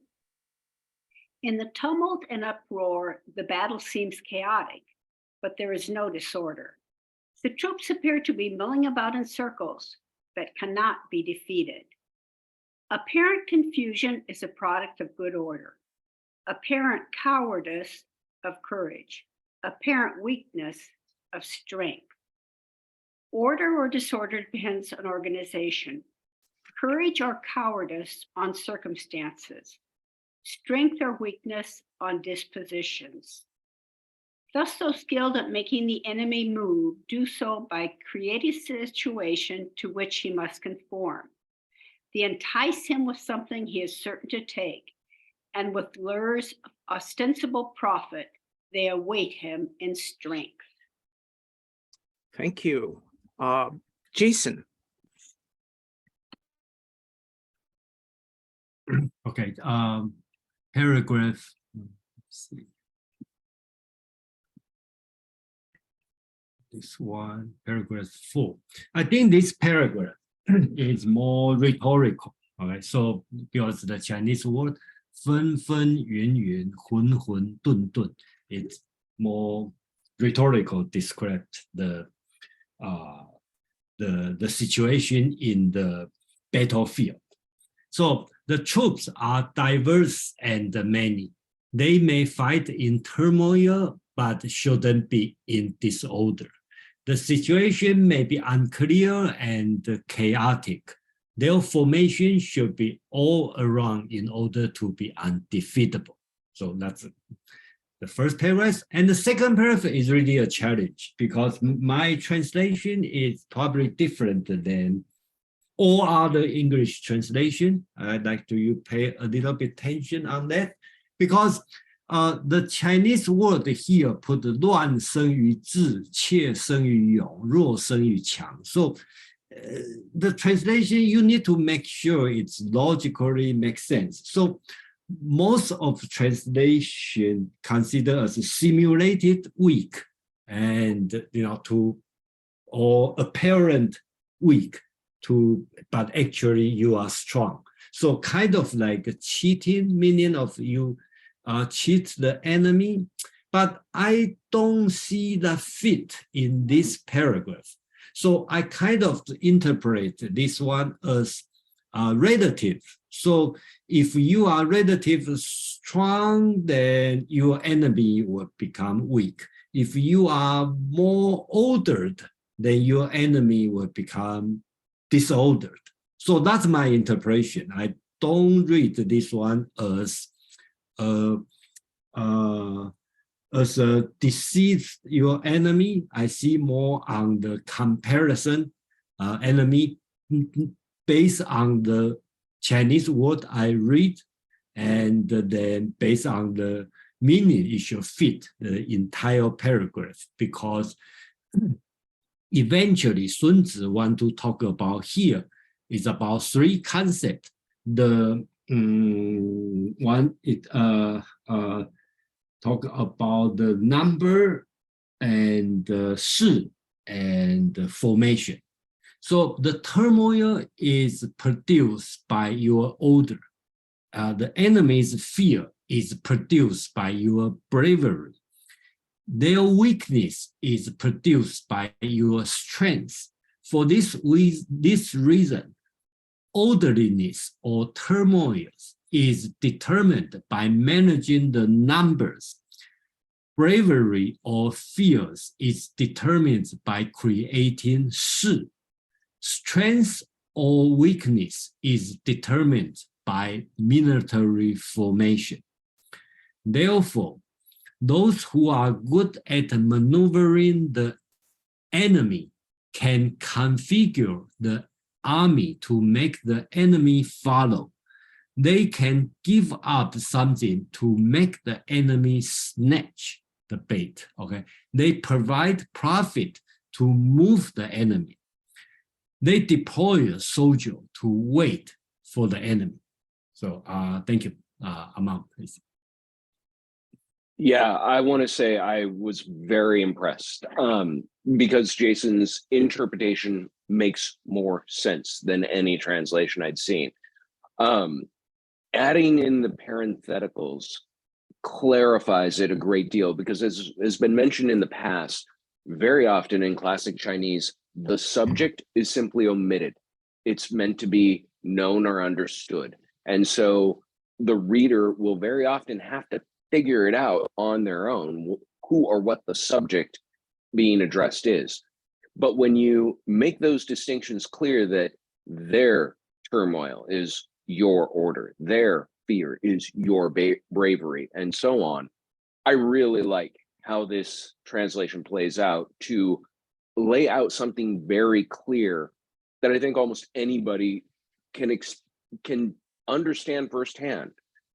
Any of us who've ever just lost it around someone who has maintained their composure know the experience of being in the losing position well before you start the argument or whatever else it is. You just have somebody there who is unshakable, unflappable, and can doggedly continue to pick at you. That's Sun Tzu's advice here. If you can be that anchor, that force that is unshaken, even while the slings and arrows of life are coming around you, that is the story of the 300 of Thermopylae. I mean, it was, literally a sky blacked with arrows, and the famous quote, "We'll fight in the shade." Wonderful. So folks, go ahead and type an exclamation mark to make your comments. We're going to start with Bill. Bill, go ahead. I see a connection here between the phrase maintain deceitful appearances and the phrase sacrifice something that the enemy will snatch at, and the word the type of discipline talked about earlier in the paragraph, and the type of courage. So if one is going to fake weakness by sending out a small formation that's going to appear vulnerable to the other side, either because of its small size or because of its location, there's no way to do that in a way that does not create some actual vulnerability of that small formation. The trick is to do it in a way where they're not so vulnerable that they get crushed, but they're going to have to be a little vulnerable if they're really going to fake weakness and vulnerability convincingly to the other side. And that's going to require the men in that small formation to have courage. And and one way to do that is to have the discipline that's talked about earlier in the chapter, where the main force says to the small force, that's the bait, we've got your back. We're not going to let you get crushed. We've got the discipline. We're going to show up for you and save you after they've taken the bait and rendered themselves vulnerable. So that's the kind of strategizing in general she's talking about. Thanks for listening. Thank you. Thank you, Bill. Next up is Evanique. Evanique, go ahead. Yeah, something that Amon said when he was saying, how you're in the argument and you lose it and the other person remains calm, and he calls it the anchor. And I think if the anchor is stable, but I also think of the anchor as, in a sense, bringing you down. And so when I think of that, and you're in a battle, it's like you're bringing the enemy down to you, and and then you're going to hit them. And someone had made the mention of Muhammad Ali in doing the same thing, and I thought about that too, where you tire out your enemy. The point is, like, you get your enemy hyped up and then watch them crumble. And it could be a strategy to also use against an enemy that you think is bigger than you, or someone that you think is more powerful than you. You could just kind of remain calm and see kind of a sense like where they're coming from, what are they doing this for?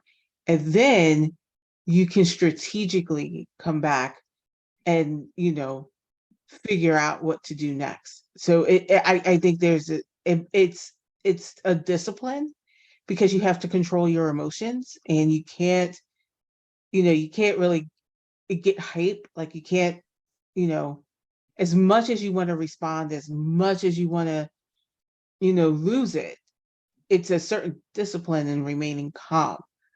And so I just like that. So thank you. Thank you, Evanique. Next up is Maritza, followed by Joe. Maritza. I really appreciate Jason's translation here.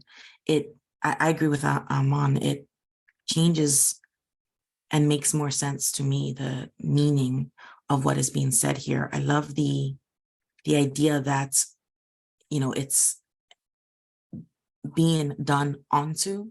It changes in my mind the meaning. Like, I love the idea of, the weakness is produced by your strength, because what it says to me is that in being strong, that is the way in which I foster weakness within my enemy or my opponent. And I don't see it quite that way when I look at some of the other translations, but it's beautifully stated there. And it takes it out of the realm of just thinking of, soldiers and war, because obviously it's applicable, but it transcends that, because the idea of my strength is what brings about the weakness, or it would be my order causes someone else to be more turmoil and leaving me in a position of power. That takes the perceived control in my mind away from them, and it seats it firmly within me, as it should be. So I think that it's just beautiful to state it in that way, because it, if you look at it, if you take a step back and you look at it, what you're ultimately saying is that the power lies within you, whether you will be the one holding the seat of power or not. And I think that it's just beautifully stated with that translation. Thank you, Jason. Thanks, Maritza. Next up is Joe. Yeah, so I'm looking at simulated disorder postulates perfect discipline, and simulated weaknesses postulates strength. And I think that this just only comment that I'll make that I think will just push us forward a little bit, is that this is not this is again about saving energy. So this is what this chapter is about. So it's not necessarily about using brute force when you're attacking. It's about actually using tactical decisions that actually then preserve energy so that you can move more effectively. So I think that that's the most important part about this when we're putting it in the context of the chapter. Wonderful. So now we'll go for the reading of the final part, and the discussion today is going to be, how is this Chinese way of thinking that Sun Tzu brings to the discipline of war different than the Western way of thinking? That's what we'll be talking about after we're done with discussing the final verses. Who'd like to read? Go ahead and type exclamation mark. There will be somebody and then Penny, because Penny has a different translation. So James, go ahead.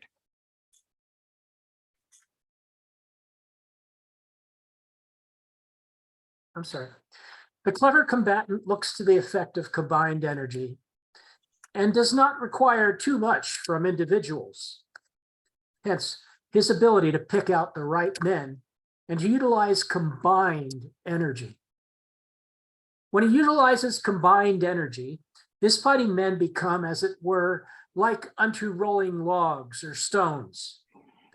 For it is the nature of a log or stone to remain motionless on level ground and to move when on a slope. If four-quartered, to come to a standstill. But if round-shaped, to go rolling down. Thus, the energy developed by good fighting men is as the momentum of a round stone rolled down a mountain thousands of feet in height. So much for the subject of energy. Thank you. Thank you, James. Penny. Okay. Therefore, a skilled commander seeks victory from the situation and does not demand it of his subordinates. He selects his men and they exploit the situation. He who relies on the situation uses his men in fighting as one rolls logs or stones. Now, the nature of logs and stones is that on stable ground, they are static. On unstable ground, they move. If square, they stop. If round, they roll. Thus, the potential of troops skillfully commanded in battle may be compared to that of round boulders which roll down from mountain heights. Thank you. Thank you, Penny. Jason. Yeah, so that's the last paragraph in this one. So I just I think the best way is next week we are going to, because chapter 6 a little bit long, so we will break up to 2. So I think the beginning of next week, I think I have a small presentation about shi, okay? Take a few minutes. We probably can have more time to discuss what's the meaning of shi And then we continue on the chapter 6 for 虚实, the virtuality and the reality, for about 2-3 paragraphs. And the week after, we can finish chapter 6. So I think that's the plan for next week and the week after.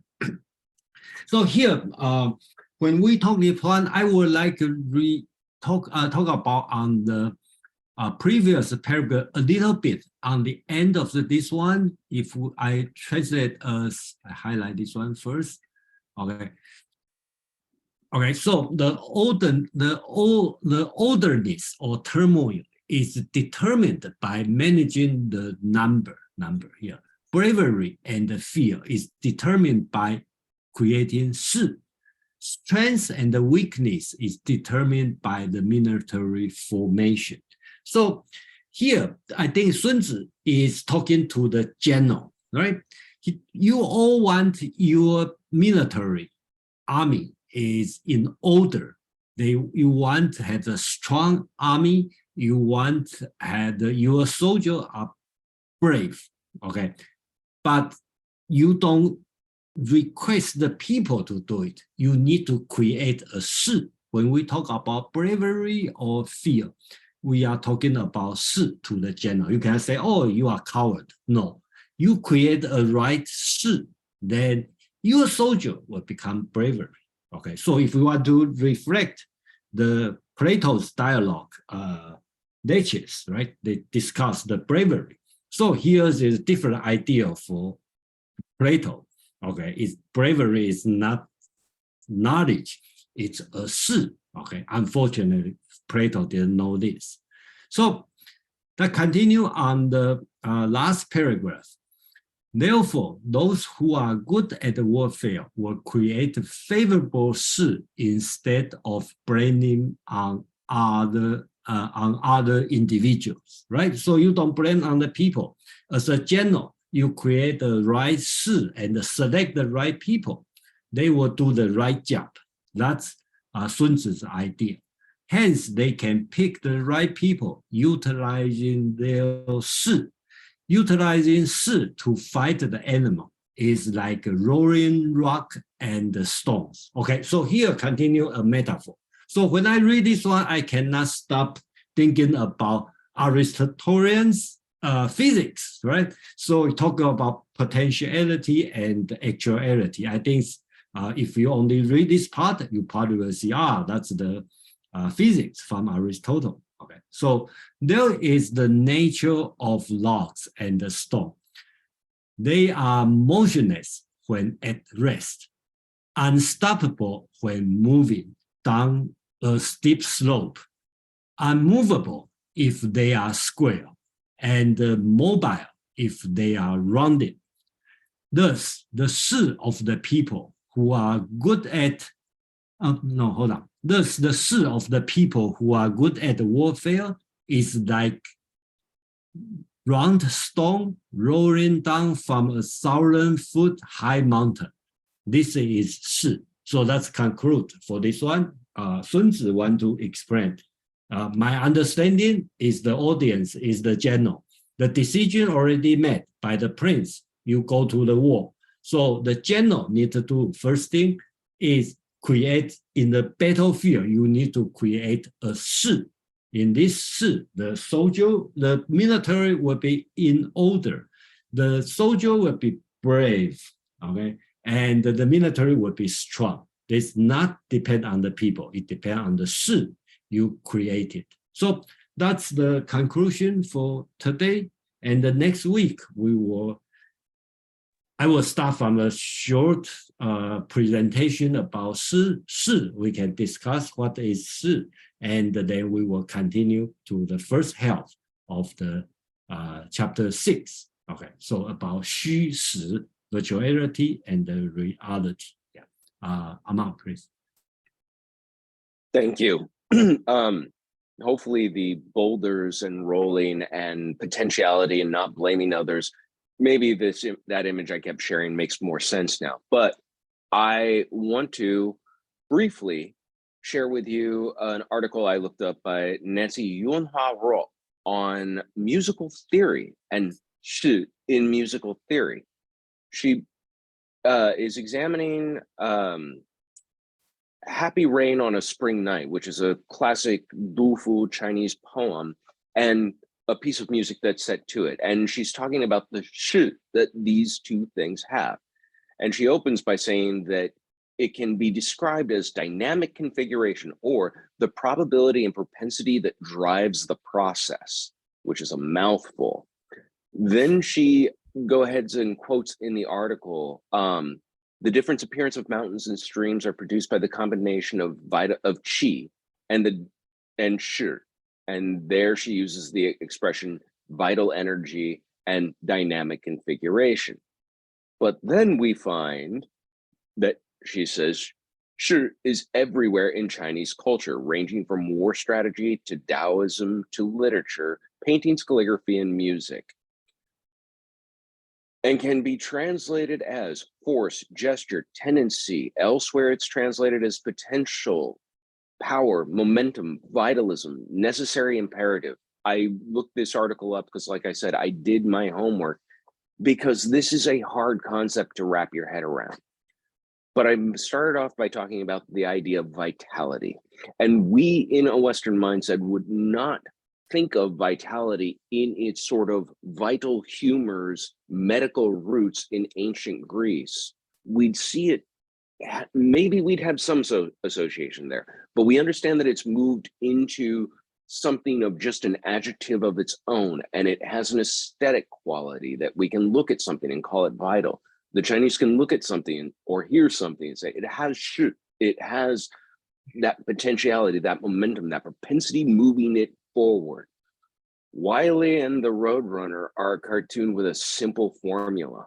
Hungry coyote wants to eat Roadrunner and is always outdone, no matter how good the configuration of his plans, no matter how well timed his execution, he's always thwarted. And if anyone was like me, they've thought to themselves, why in God's name didn't he order from someplace other than Acme?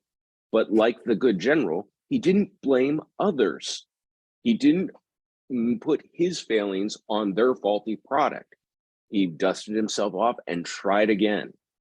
That image, I could not be doing the study of homework on shi and not come back to Saturday morning cartoons again and again and again and see that vitality in action, and even see the comedy as having its own shi, its own perpetual motion that drives the story on, so that you want to watch again and again and again, in some hope that maybe he'll catch him, even though you know he never will. I have too many things to possibly get into even the last half hour, so I'm going to be as terse as I humanly possibly can.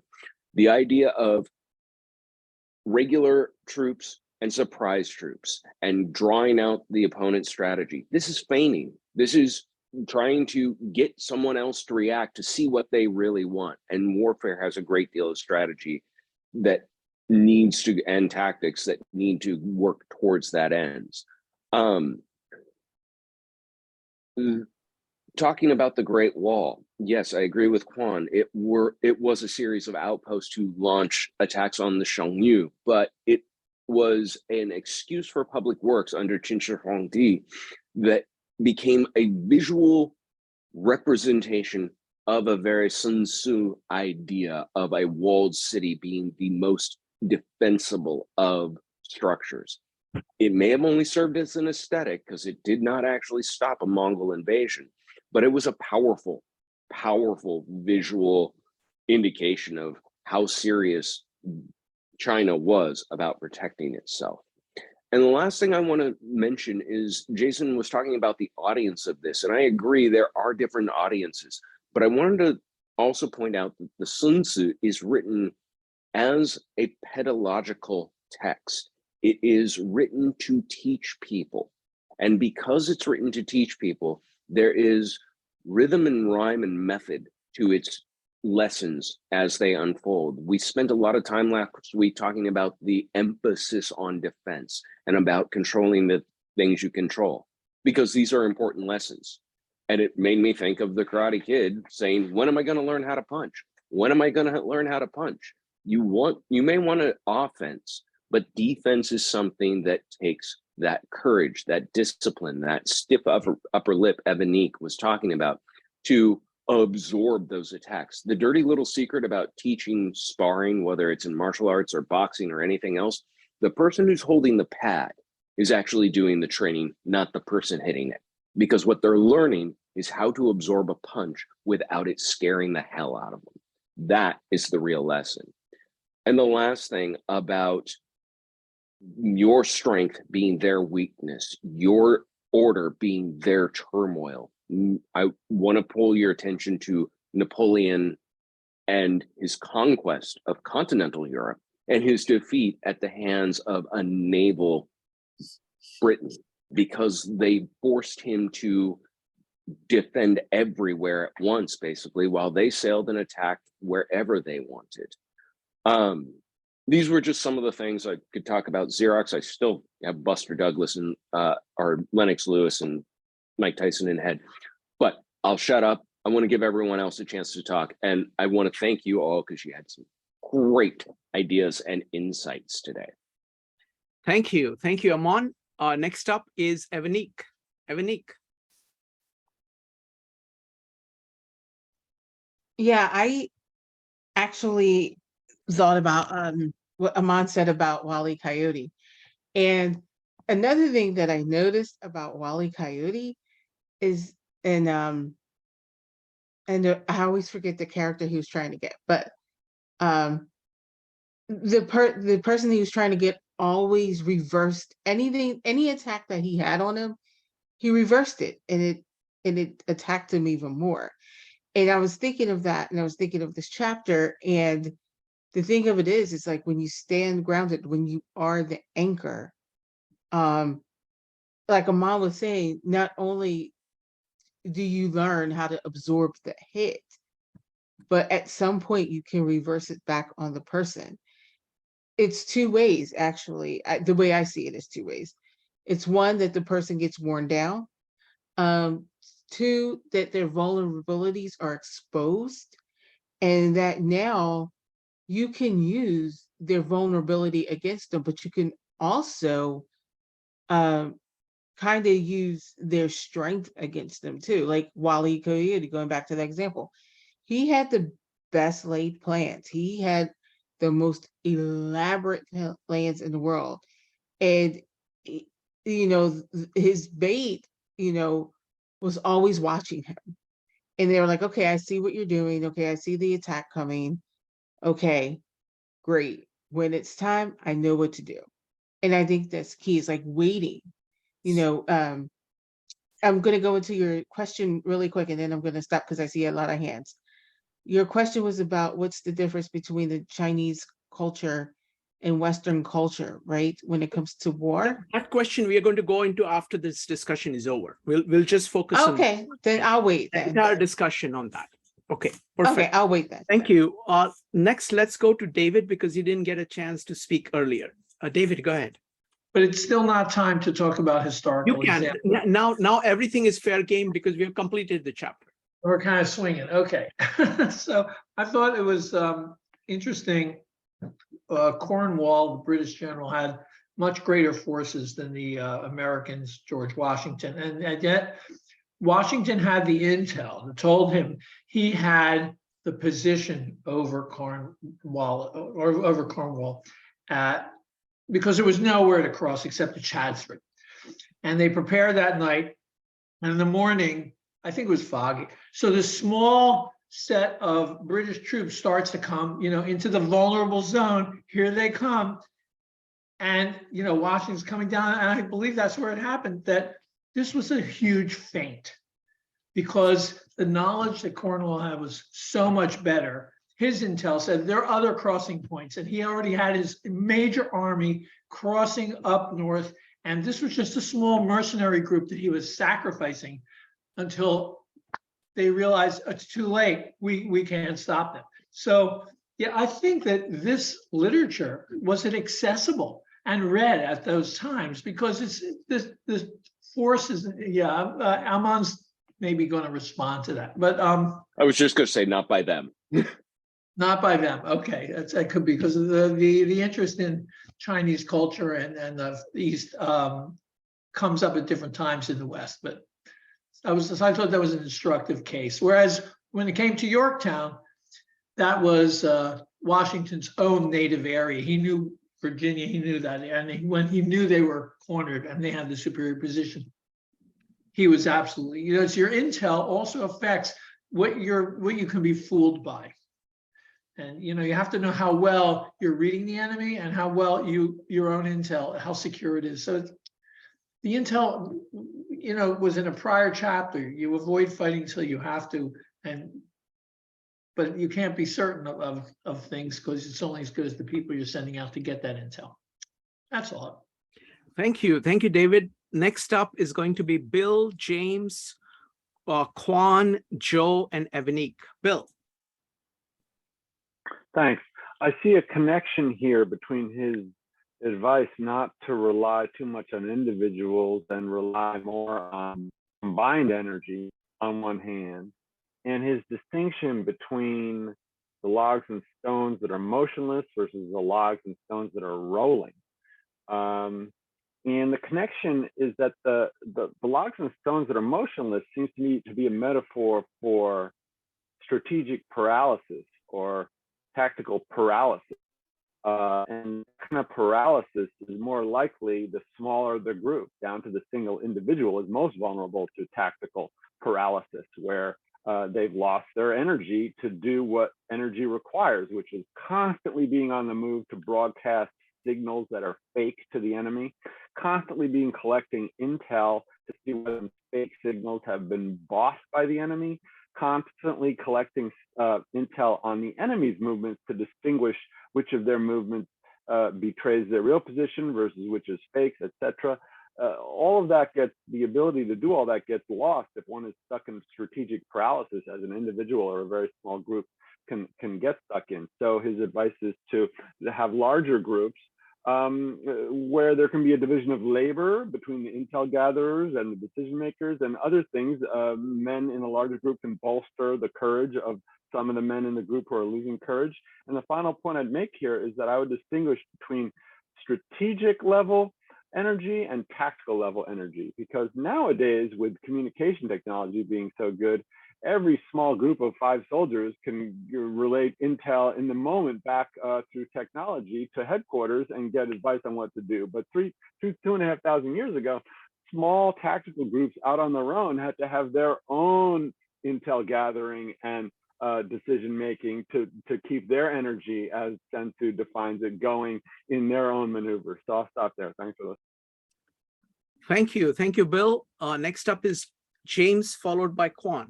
James. Thank you. Yeah, I think the translation once again is so stunning. Jason, I think this really works well.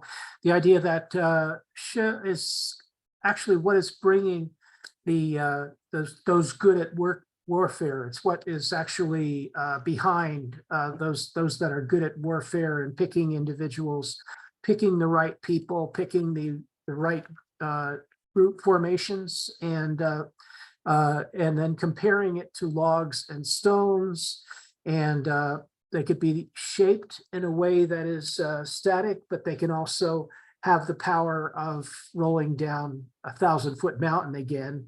So that's my favorite metaphor, the idea of like absolute power, so we have to. I think that's just it's a very good climax to the chapter, because it's and to mention Aristotle is not out of place. That's exactly Aristotle's Physics, chapter 4. You just can't if you can't get his analogies about rocks in motion out of your head if you understand what he's saying. So and then the final one final sentence. This is shit. I mean, yeah, absolutely. It's this is the most important thing, and but it's a summary of things. It's not just one thing. It's not this absolute power of the force of a torrent of water or rocks rolling down a mountain, but it's the It's the right choices. It's that starts out with the idea of the right choices, not assigning blame to others. Perfect. Thank you. Thank you, James. Next up is Kwan, Joe, and Evanique. Kwan. Okay. Since now everything is fair game, I would like to make a rapprochement that is not maybe obvious in the context, but I promise it has a link. Okay. I think that Shu is probably one of the most difficult word to translate, and it's not for nothing that it's one of the most difficult word to translate, because I think in Chinese culture is probably the key concept making the relation between what I call the timeless dimension and the time dimension, or if you want, the divine dimension and the animal dimension. Because I would like to use two general principles, okay, that I want to state. The first principle is that true knowledge is really difficult. Doing is much easier, contrary to what most people think. Okay, most people think that doing is more difficult, but it's not true. True knowledge is much more difficult. That is the first general principles. And the second general principle would be the gentleman is capable to retreat without losing his true nature.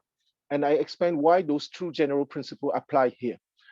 Because, as I said maybe an hour ago, the 64 configurations of the 64 hexagrams from the I Ching is called Shu. Okay, so we have 64 Shu or dynamic configuration. And those 64 dynamic configuration are precisely in the dynamic course. Okay, they are changing from one moment to the other. And that configuration can be favorable or unfavorable to a certain action. Okay, and war is certainly an action that we want to know if it's favorable or unfavorable to us. So sometimes if you have true knowledge, meaning once again, true knowledge is really difficult.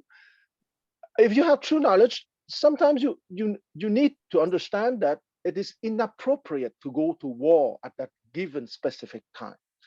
And I want to take a very down-to-earth example. If you read history, many declining empires, if not dying empires, most of the time the elite are incapable to understand that it's not the time to lash out at everyone, trying to keep what they have, but to accept the situation and to conform with the reality. And of course, if we read history, no dying or declining empire was capable to be in the true knowledge mode, but rather in the reacting mode. So that true understanding of reality, precisely because it is the relation between timeless reality and time reality, and timeless reality is precisely beauty, goodness, and truth. Sometimes the whole of the universe is not allowing you to be in a dominating position anymore. And that is where the second position, general proposition is interesting, meaning the true gentleman knows when to retreat and not losing his true nature.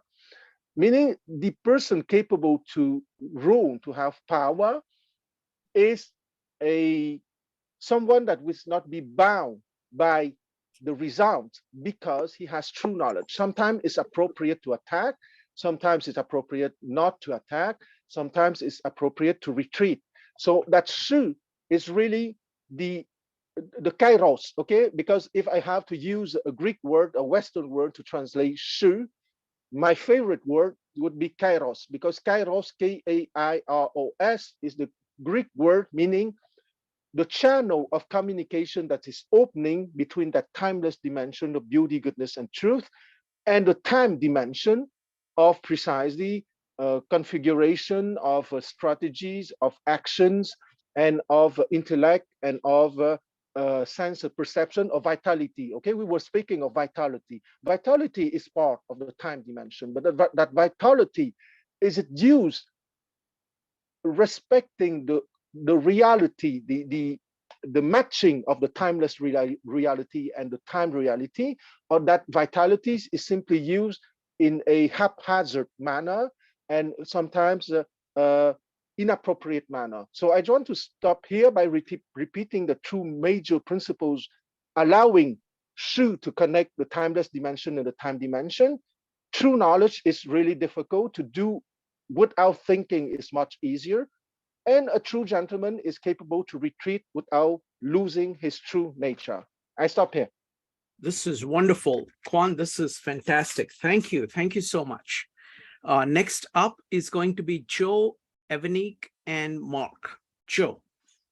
Yeah, that was really remarkable, Quan, on a number of levels. It's kind of blowing me away a little bit. I'm just looking at Jason's translation really quickly, is that when I think about the deep slope, the unstoppable when moving down a deep slope, unmovable if they are squared, and mobile if they are well-rounded. And it's the idea, obviously, that you're picking the right troops, but you're also communicating right action to them. So that the idea that it comes back to in the beginning, it comes back to proper coordination and proper communication that also is required in order to make that, to sustain that momentum in the right direction. So it kind of ties together with, I just think, point number one as well. Thank you, Joe. And I'm going to pick up on what Quan said once we begin the discussion of how is the Chinese approach, Sun Tzu's approach to war, different from the Western approach? Because I think what Quan said is very much relevant to that. Next up is going to be Evanique, followed by Mark. Evanique. I was going to answer that question, but if you want Ian to go first, yes, feel free. Yes, let's go with Mark. Mark, go ahead. Thanks, Shrikant. I want to go back to what Quan was saying about the difficulty of true knowledge, what David had mentioned about Washington knowing the terrain better than the British, and about what it says in 3:18, know yourself and your enemy. And I wrote down the word, I thought what it sounded like to my ears at the time when we did chapter 3, that the word was tse, something like that, for knowledge. And I know that Jason had spent a while talking about this, and he, at the time, instead of wanting to just translate it as knowledge, was going further in the sense of foretelling, because he thought that it had a sort of anticipatory dimension. And so in view of all of this talk of knowledge, I'm wondering, Jason, why you want to back away from the comparison of Plato in the Laches, where even though the dialogue ends in aporia, or sort of perplexity, we already get the hint that courage is a form of knowledge, and in fact is going to be collapsed down into the unity of the virtues as all being a form of knowledge. I'm wondering about that, Jason, why you want to distinguish Plato. Let's do one thing. This is after 10 o'clock, so Jason is, I don't know if Jason is around. Jason, yes, if you'd like to answer it, please go ahead. Oh, I'm sorry, I didn't hear the question. I just about to leave. So can you repeat your question? Go ahead, Mark, if you could. Yeah, Jason, in view of 3:18, to know your enemy, to know yourself, why do you want to back away from comparing what's going on here with Plato and the Laches, who wants to suggest that courage is a form of knowledge? I didn't get your question. You said you talk about the bravery. Okay, it's okay. Why I want to compare this one with Plato's Laches? I thought you were trying to distinguish them. Yeah, I try to distinguish. I think that when the Plato, when I think what's his name? Two generals, right?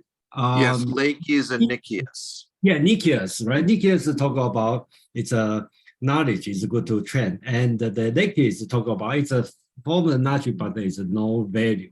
So I think here, Sun Tzu's idea is bravery actually is created by Shi. If you have the right Shi, okay, then your soldier will be bravery. So that's I try to say, that probably that's a third opinion other than Nicias and Laches, So that's the kind of my thought. So. Thank you, Jason, and appreciate you stepping in to answer that question. Okay, all right, folks. So I want to go to the next. We finished it. Jason, do you have any last thoughts before we continue on the discussion? No. I'm glad Okay. I have the chance to answer Mark's question because his question was challenging. So thank you. All right, see you. All right, thanks. Okay, so now the question is, I'm looking at this now. I don't understand. I'm not a scholar. I don't understand Sun Tzu that well. And what I have are almost like aesthetic differences that I notice in how he approaches things. And interestingly, it's the same kind of almost like a pan-Chinese way of dealing with fields, which I feel is different. So I don't know whether I'm onto something or not. Would love to hear what you guys think. For example, in this the way in which Sun Tzu is approaching the topic, he seems to deal with the unknown, unexpected, far more naturally than a Western thinker does. Western thinker is mostly they're focused on the figure rather than ground. Whereas the Chinese thinkers never really lose sight of the ground. Another way of putting it is that the timeless element is always present, even when they're talking about something like war, where the focus is on saying, okay, what do I do? The foundation from which they are coming at it is always from the Tao, from timeless elements. And it seems to deal with I find it very beautiful, just the ease with which they take the unknown in stride. For a Western mind, it seems like a jarring thing. Oh, something went wrong. Whereas the Chinese mind, here Sun Tzu kind of takes in that and deals with it in a far more natural way. That's what I think of, and would love to hear your thoughts, everybody's thoughts about the difference that you see between Sun Tzu approaching this topic of war and this is not just war. This is about everything, human interaction itself. Sun Tzu's approach or the Chinese approach versus the typical Western approach. What are the big differences that you notice? So we're going to start with Evanik, followed by James, and I encourage everybody to chime in. Evanik. Yeah, so the way I see it between Sun Tzu's approach and the Western approach, and I don't pretend to know the Chinese mind, so I'll speak to it more from a Western perspective. The thing I see is that in the Western approach, it's more about force and brute force, and it's more about domination. Like, I'm gonna come in here, I have the military, I have, in the West, it's generally built up military and build up the military industrial complex. That way you can go in and you can just take over. Never mind the simple fact that, the other country, not only, and I think we almost take in a Western culture a savior approach. So I think we go in with brute force, and then I think we go in with this savior approach, like we're saving the people that we're conquering from something. Either, it was involved in Christianity, we're spreading Christianity, to people that don't have it. Or we're giving them a better life than what they have. But the thing that we don't take into account is, how this makes us look worldwide. And I say that to mean, like, how are other people going to take it? Like, I think Sun Tzu had this thing of strategy. Like, before you go to war, think about what you're doing.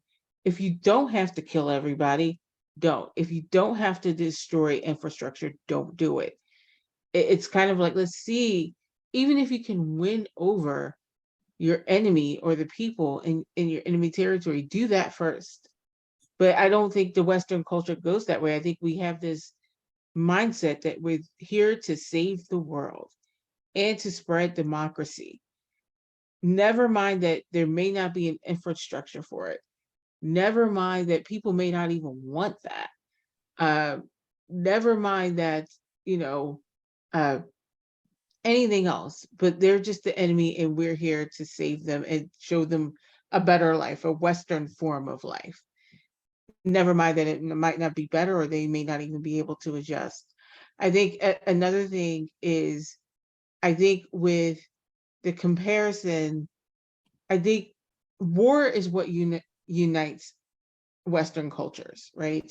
You can see it in our alliances in the Western world with America, England, France, Germany. All of us are now like, now that wasn't always that way, I get that, but now I'm just using modern times as an example. We all have an alliance, and because I think we have this thing where it's a hierarchical standard. Like, we have this thing where we're above everybody else. But what we see and what we're seeing now is that structure is kind of crumbling a little bit. And I say that only to say, because our reputation in other parts of the world, we're looked at as conquerors or colonizers, or, that we're just here to just dominate them, and they're not receptive. And we're sending our troops in a land that they don't know. And we're sending our troops in a sense, and we don't understand their strategy, like even suicide bombings, and people are willing to die in order to preserve their culture. And since we think their culture is wrong, we're like, well, we'll just dominate more. We'll just send more weapons. I think the biggest difference is that Sun Tzu would take the time to get to know the people and know their enemy and strategize and see what the best way is. Whereas Americans were like, well, we're superior. We can dominate. We're going to give you a better life. That's it. And you're going to like it. And and the funny thing is, it's not like the reason why America was founded. If you think about it, I mean, America was founded on the basis of religious freedom, that people in England couldn't practice the way they wanted. So they came over here to America. And for years and years and years after they came over, there was really no war. Like, I know people think like we got, people from England came over and caused war. That's not what happened. They were actually getting along with the Native Americans, and for years and years before the domination started. So those are my thoughts. Thank you. I want to highlight three things that you said. One was about domination. The Western approach is very much yang approach with very little yin to it. Whereas there is a kind of a continuous balance between yang and yin, a lot more respect for the yin. The second part is that it is focused on the larger context in which war is taking place. The extent to which the context of war is being paid attention to is much larger. And the third thing is that I think the Western mind goes into problems saying that we know everything. And that's the starting point. Whereas here, there is a, saying, look, I know some things, but there is a lot of things that are unknown, and that is always taken into. So those are the three things that I hear you saying. Next up is going to be James, followed by Kwan, Carly, and Joe. James. Okay, thank you, Shrikant, and thank you, Evanique. Yeah, I thought that was interesting. I don't want to talk about politics. Yes, but let's not as talk much- about politics. Let's just talk Yeah. about how the Chinese mind works. Yeah, well, not, yeah, in terms of, especially in terms of war, I do want to talk about the similarities and the differences. So the similarities of the here are the approach to knowing your ground. In other words, the ruler has to make a decision. So the politics has to make the decision. The ruler has to make a decision. And it's the same today. In other words, the army just stands ready to do whatever the government expects it to do. And I wouldn't just simply characterize the style of the U.S. military as the modern approach. It is part of the modern approach to war. And then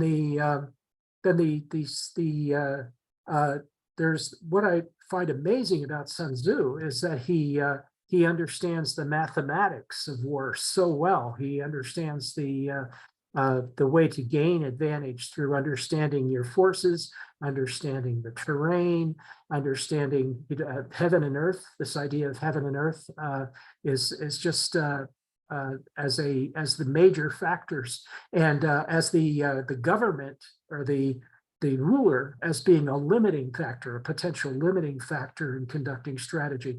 Now, the modern approach, we understand that we have an advantage if we have an offense. There's as James Mearsheimer says, there's a 60-40 advantage to the offense versus the defensive strategy. The idea, and once again, like in Afghanistan, we only have we have a slight disadvantage there because the Taliban understands the land. The Taliban understands the situation. What the American forces are good at is building the square rock, building the big fortress that can stand. That can stand. We even build our planes like that.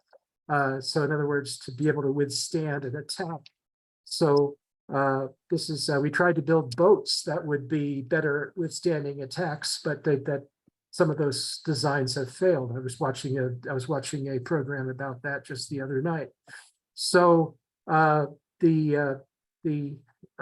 so there are these different strategies that are used that are tried out and used in modern warfare.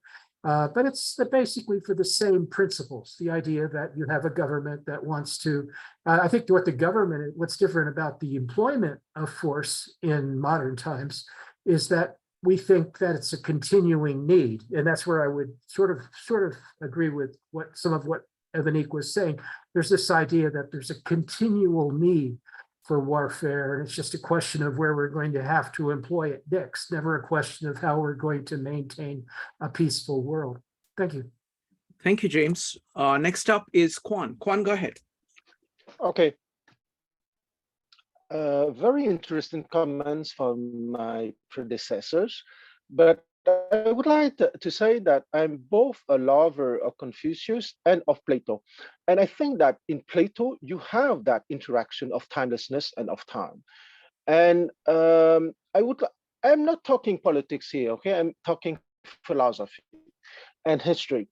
About what happened in the last 200 years was because the China and India were absent politically on the international stage, okay? So it was a little bit inevitable that because of an absence of true competition, that the West became hubristic, okay? Because in life, you need true adversary or true opponents or true competitors to keep a little bit of humility. So I would say that the Westerners or the West is simply perfectly human. And it might sound a little bit paradoxical what I would say, but after all, the disaster that most of the world lived through in the last 200 years is mainly the fault of China and of India for not being present as true competitors to the West. Okay, and now I think that the situation is a little bit corrected because China is back and India is back too, I think. So I think that because of that very needed competition, things will come back to normal. And in the Western tradition, Plato definitely offer that interaction between timelessness and time, but because the close oligarchy being at the head of the Anglo-American empire was more based on rent extraction as economical foundation rather than physical economy. We get those problems we had in the whole world, but let's not forget that they contributed also to build a physical economy with the Industrial Revolution, okay? But the disaster came afterwards when that closed oligarchy mentality developed more and was much more based on rent extraction and not on the continuation of the building of the physical economy in the so-called not global south, but global majority, if I want to be the parrot of Sergei Lavrov, the foreign affairs minister of Russia. That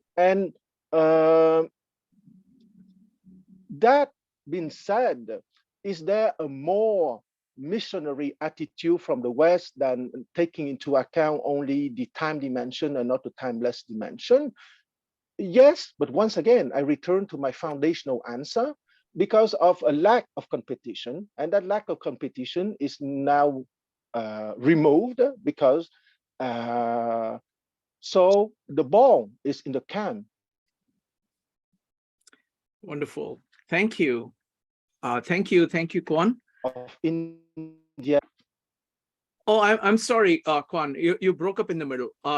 Oh no, that's okay. I said that I have finished. That okay. is my Thank you. it's my accusation because of India and China were absent. That is my core message. Wonderful, wonderful. Competition is good. I mean, in that sense, the time since Industrial Revolution has been unusual, where West, like if you look at time before Industrial Revolution, West, China, and India.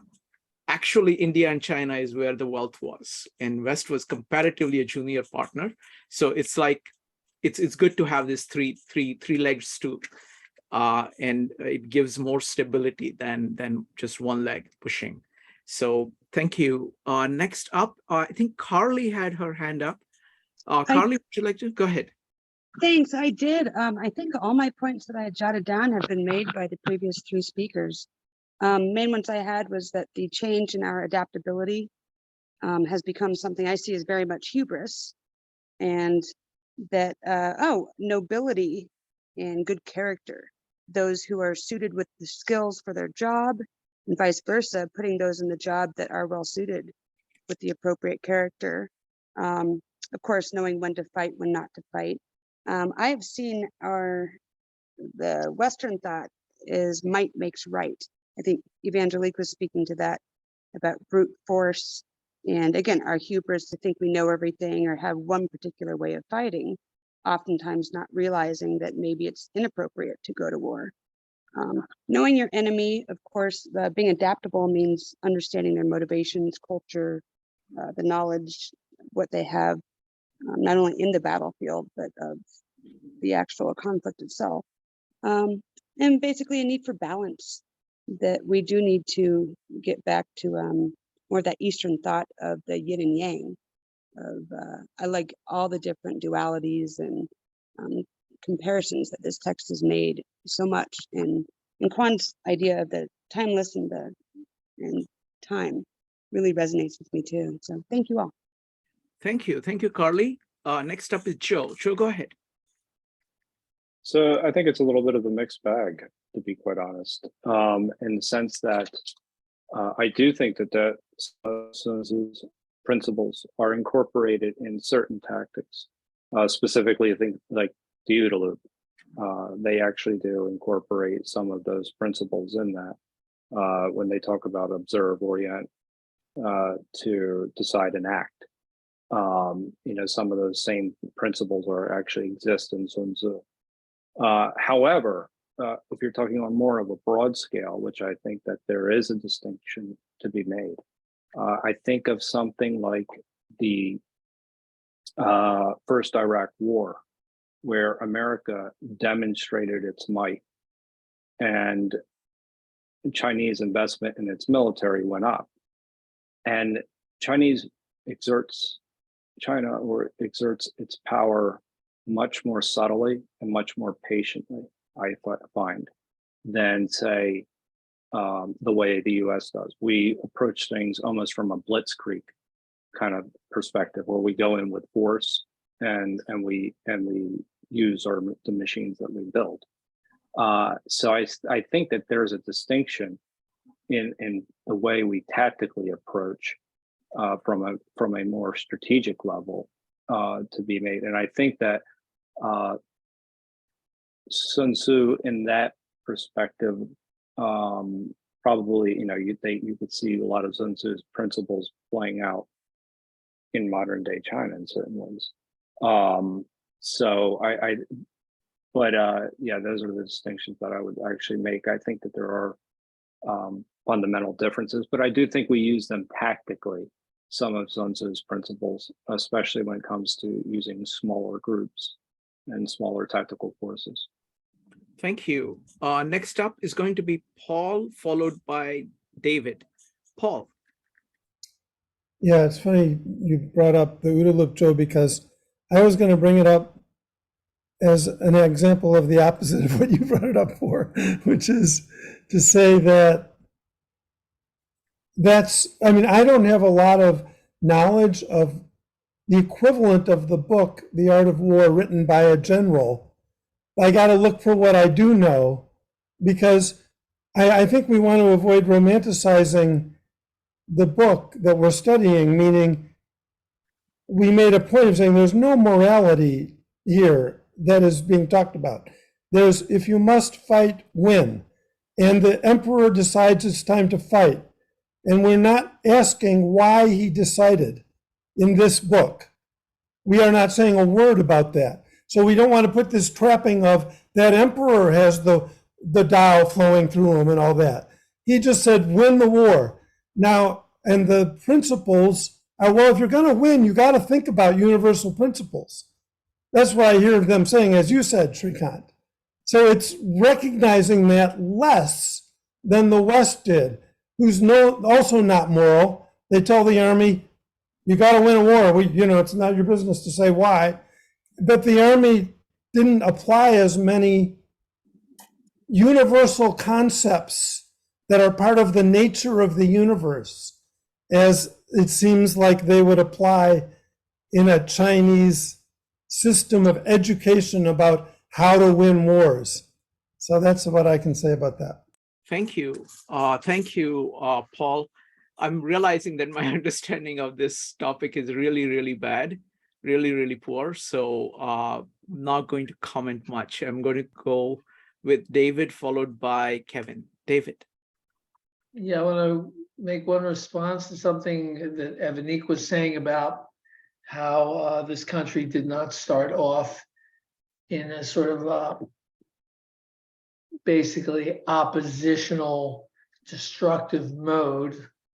In a lot of cases, the settlement was not done that way. Even creating colonies, there was a sort of rapprochement and working with the people here. But we didn't take on an identity as a nation that way. And so we didn't define ourselves until we found ourselves opposed to forces from England that were obnoxious to us. And that's when we became completely belligerent. And we were willing to expand unconditionally and engage in wars against anyone on the entire continent.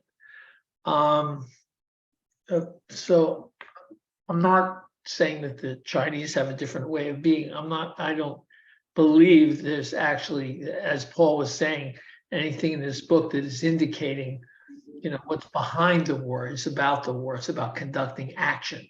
It's about succeeding with your material and strategies, not why you're doing it.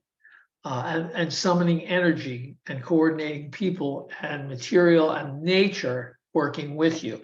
It's not about why exactly yet, anyway. But I wonder if even this discussion in this book, as broad as its scope is, has a certain inapplicability today because the stakes have changed in a different way, that we have mass destructive, self-destructive, world destructive capability of war at this point. And so certain activities, I don't know that they're even in the scope of the discussion that the Sun is, giving us. So I think that's something we can discuss after we do text, is to bring up this is good if you're going to be dealing with a partner and you're both going to survive, but there are mistakes you can make which might drag the whole thing down. And I don't think that's even in this book. Thank you. Thank you, David. Next up is going to be Kevin, Kwan, and James. Kevin. Yes, thank you, Frank. First, about the "si," the Chinese word is upper and down that word. On top it's 知, it's a hold. The bottom is the power. Basically, you hold power on top, you can imagine, but you don't use. If you put it down, you lost your power, right? That's in the. Kevin, could you please repeat that? Repeat what you said.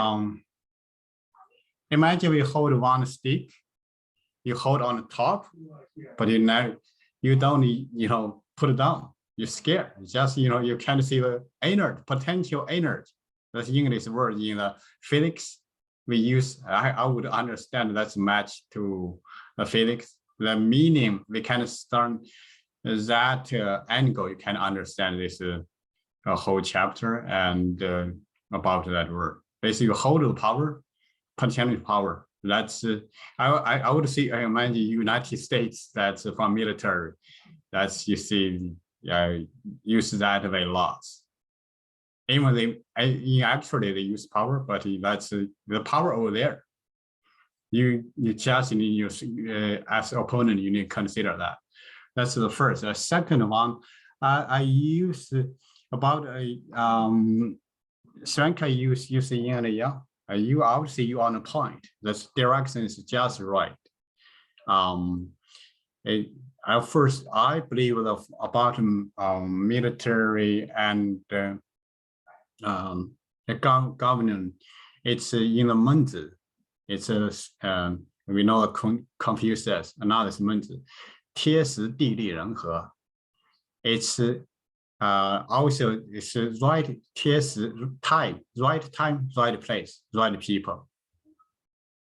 It's how to get on people. For example, this about art of war didn't talk about how the people, like what's your goal, why you launch the war, how do you get agreement for your internally, your people, and that's going to. But however, in chapter 3, end of the 不在而去能证明赛字，which means if you cannot without a war, you make opponent strength, or they agree with you. Okay, you make sense. With your mate to something, that's the best. This word is good. It's good of good. It's no killing. You save the earth, save the environment, and your energy. A little bit too early. I like the first chapter, first sentence. 兵者，国之大事，死生之地，存亡之道，不可不察。Being military is the big thing of the country. Death and life, and live and death. 是道，道的道德经道。Basically, everything about the Tao. We cannot ignore it. Must be observed. That's the big thing. We cannot say, okay, we hold power. If that's my choice, you have to listen to me. That's history repeat himself. Now happening if back to 2 European war, back to 1 year ago, what achieved the goal? Both sides, from Russia maybe they promise they said 3 weeks, months can finish. And for US, we're going to give you with NATO, we're going to put a sanction, kick out to SWIFT. So we think we're going to strand or collapse of Russia economy. Today, we know still nothing, nobody achieved their goal so far. Thank you. Thank you, Kevin. Thank you. Next up is Quan, followed by James and Mark. Quan. Kevin essentially gave the same answer than me, but I would like to give some more details. And first, I would like to read the translation of the 2 first lines of the Sun Tzu, okay? That Kevin said in Chinese. The art of war is of vital importance to the state. It is a matter of life and death, a road either to safety or to ruin. Hence, it is a subject of inquiry that can on no account be neglected, okay? So I come back to the 2 main principles that I mentioned maybe half an hour ago. True knowledge is truly difficult, really difficult, contrary to haphazard actions. And a true gentleman can retreat without losing his true nature. Rather than to say timeless dimension or time dimension, there's 2 very simple word that can translate those 2 dimensions. The timeless dimensions is the dimension of why, and the time dimension is the dimension of what.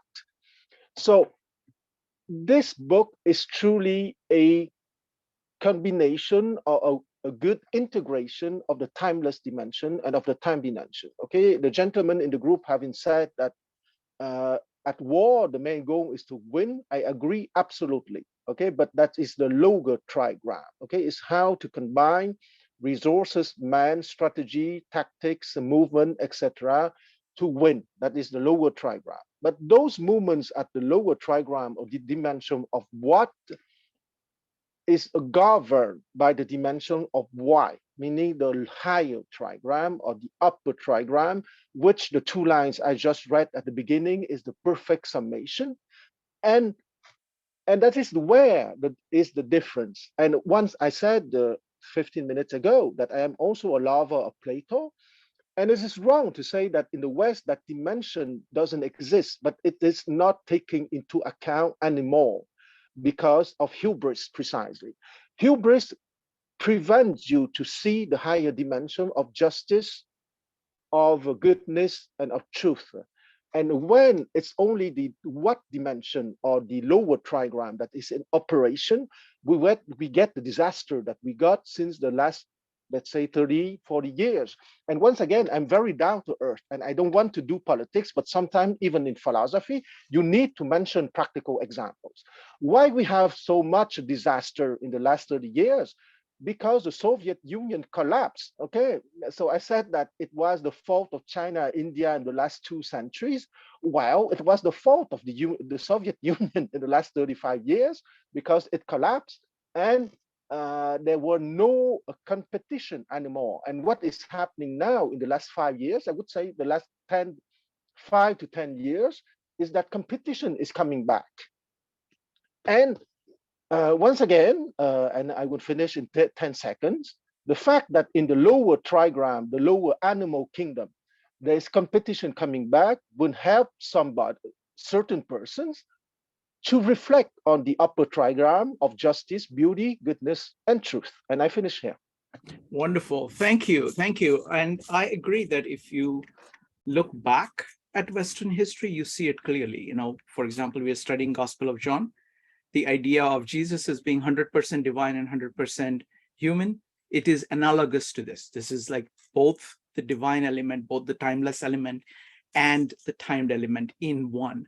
It's, you know, Gita has its own way of dealing with that, of the, you know, that you are Brahma, you know, Atma is Brahma, and you're taking in Prakriti. You know, there is this dance between Purusha and Prakriti, which is a similar kind of a thing. So each culture has it. I think it's in the modern world, like modern Western world, where there is a lot of focus on the how and the what, and not so much about the deep questions of why, not that much focus on goodness, beauty, and truth, more about how do I do this, you know, and what is it and what do I do with it?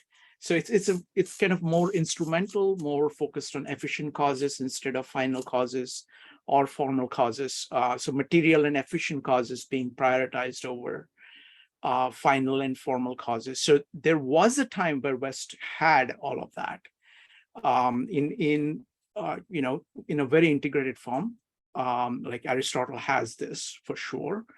And so did Christianity, for example. But yes, absolutely. Great observations. Thank you. Next up is going to be James, Mark, and Joe. James. Thank you. Yeah, I think that I want to thank Joe for bringing up the Iraq War and and its influence on China's military thinking, and also Kevin and Kwan, I think, created a kind of a context for me so that I don't have to concentrate so much on Sun Tzu, which is, I already talked about what I think is so original in Sun Tzu.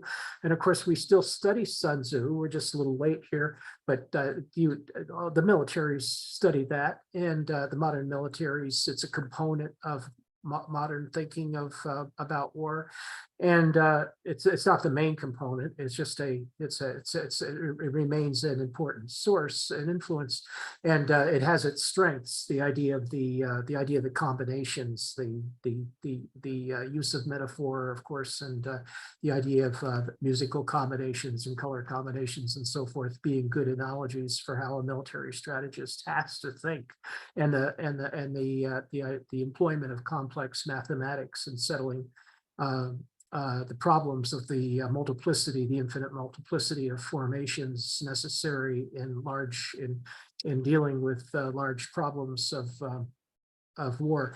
So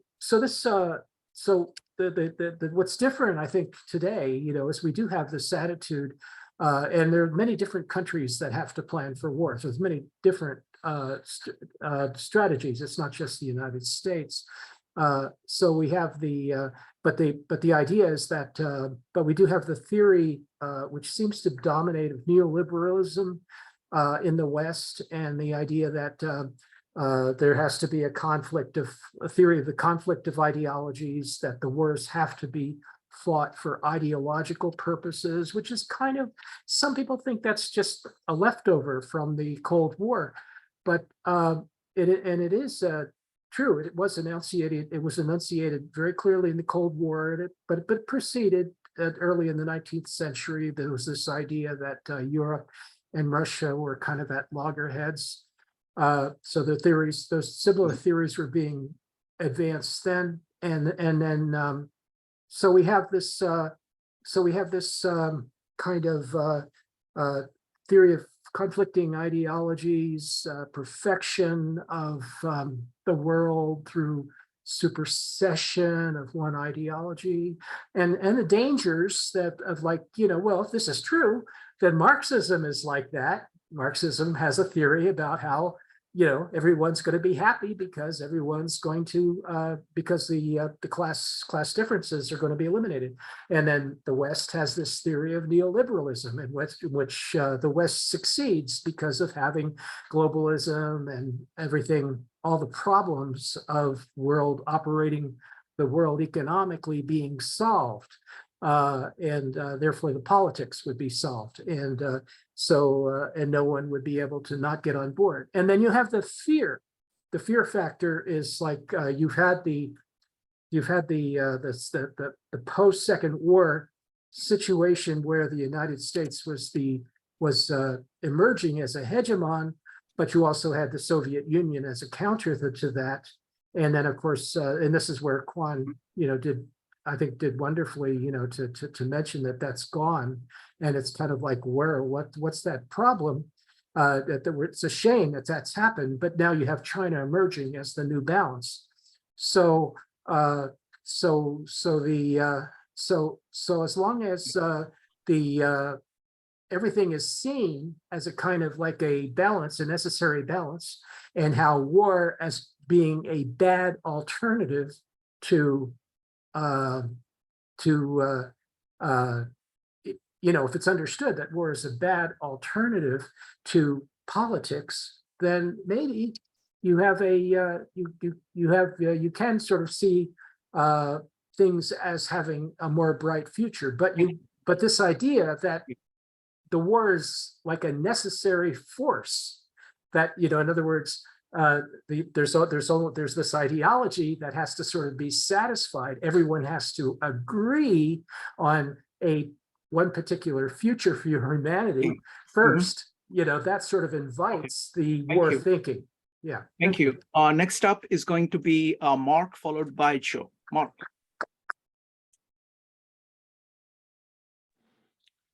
Thank you, Shirkant, for posing such difficult and challenging questions and getting us to think about how these different historical traditions are relating to each other. And I think that, you know, I'll just throw my hat in the ring and mention that a lot of the concepts can map from east to west. You know, the idea of patterns, logical processes, like we saw in Sun Tzu. A depends on B, B depends on C, C depends on D, and so on. The idea of a timeless realm versus a time-laden realm. We can see that in Plato. We can see, as we were talking about in the chat, the idea of the kairos as what is appropriate for the moment, maybe being related to the concept that we're dealing with here, Shu. The idea of the potentiality is there in the dunamis of the ancient Greek processes. But I think one of the differences, the way I've been thinking about it, is captured by the contrast between immanence and transcendence. And I think that, from my understanding, a sense of immanence is very strong in the Eastern tradition, including India and China, where it's easy to see that there's a duality of yin and yang, for example, but it's an integral duality. Whereas the dualities that you find in the West, in some ways, are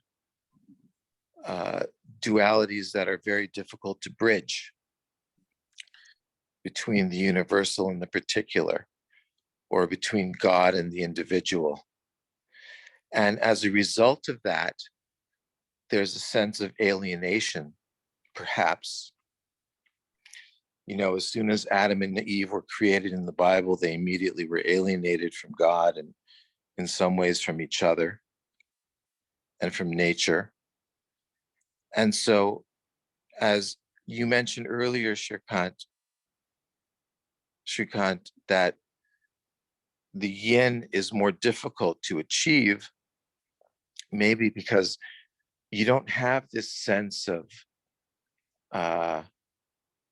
balance of yin and yang and the immanence of the Tao, for example, or Brahman, but you have a duality which opposes transcendent to particular. Very, very well put. Thank you, Mark. I mean, I love the chapter, or the verse 25 of Tao Te Ching, where there are four greatnesses. So there is the sky and the earth, but there is the Tao, and then there is you. And the Tao actually is the one that is integrating the yin and yang. Yin and yang is taking place within the Tao. And then there is you. So you can actually try to be like that. And so I love that, the four-part thing, and it is kind of balanced. So it is like you never lose if you're doing one of it, then you always remember that there are these other three things that you can't forget. And I liked the way you put it. Thank you, Mark. Next up is going to be Cho. I'll just briefly, I mean, yeah, building on that, two things that you said, Shrikant, that actually I think make a lot of sense. Is that, yes, the West is much more of a Yang culture. And that the second thing is that we do focus on the how more than we do the why. And you can see it in even just the way we allocate our resources when it comes to defense. We allocate more than the next 10 or 8, 9 countries combined, which actually just makes it a show of force. And you're worried about just how to maintain whatever it is that you're trying to maintain. Whereas if you were spending your money much more strategically, you'd be probably not have that differential. And you probably thinking about why you're doing certain things, why you need X number of tools or ships or whatever it may be. So I think that that's a very important point, that I don't think since the Cold War we've really gotten out of that how mentality. So anyway. Thank you. Kwan, if it is okay, I want to ask a question to you and Kevin.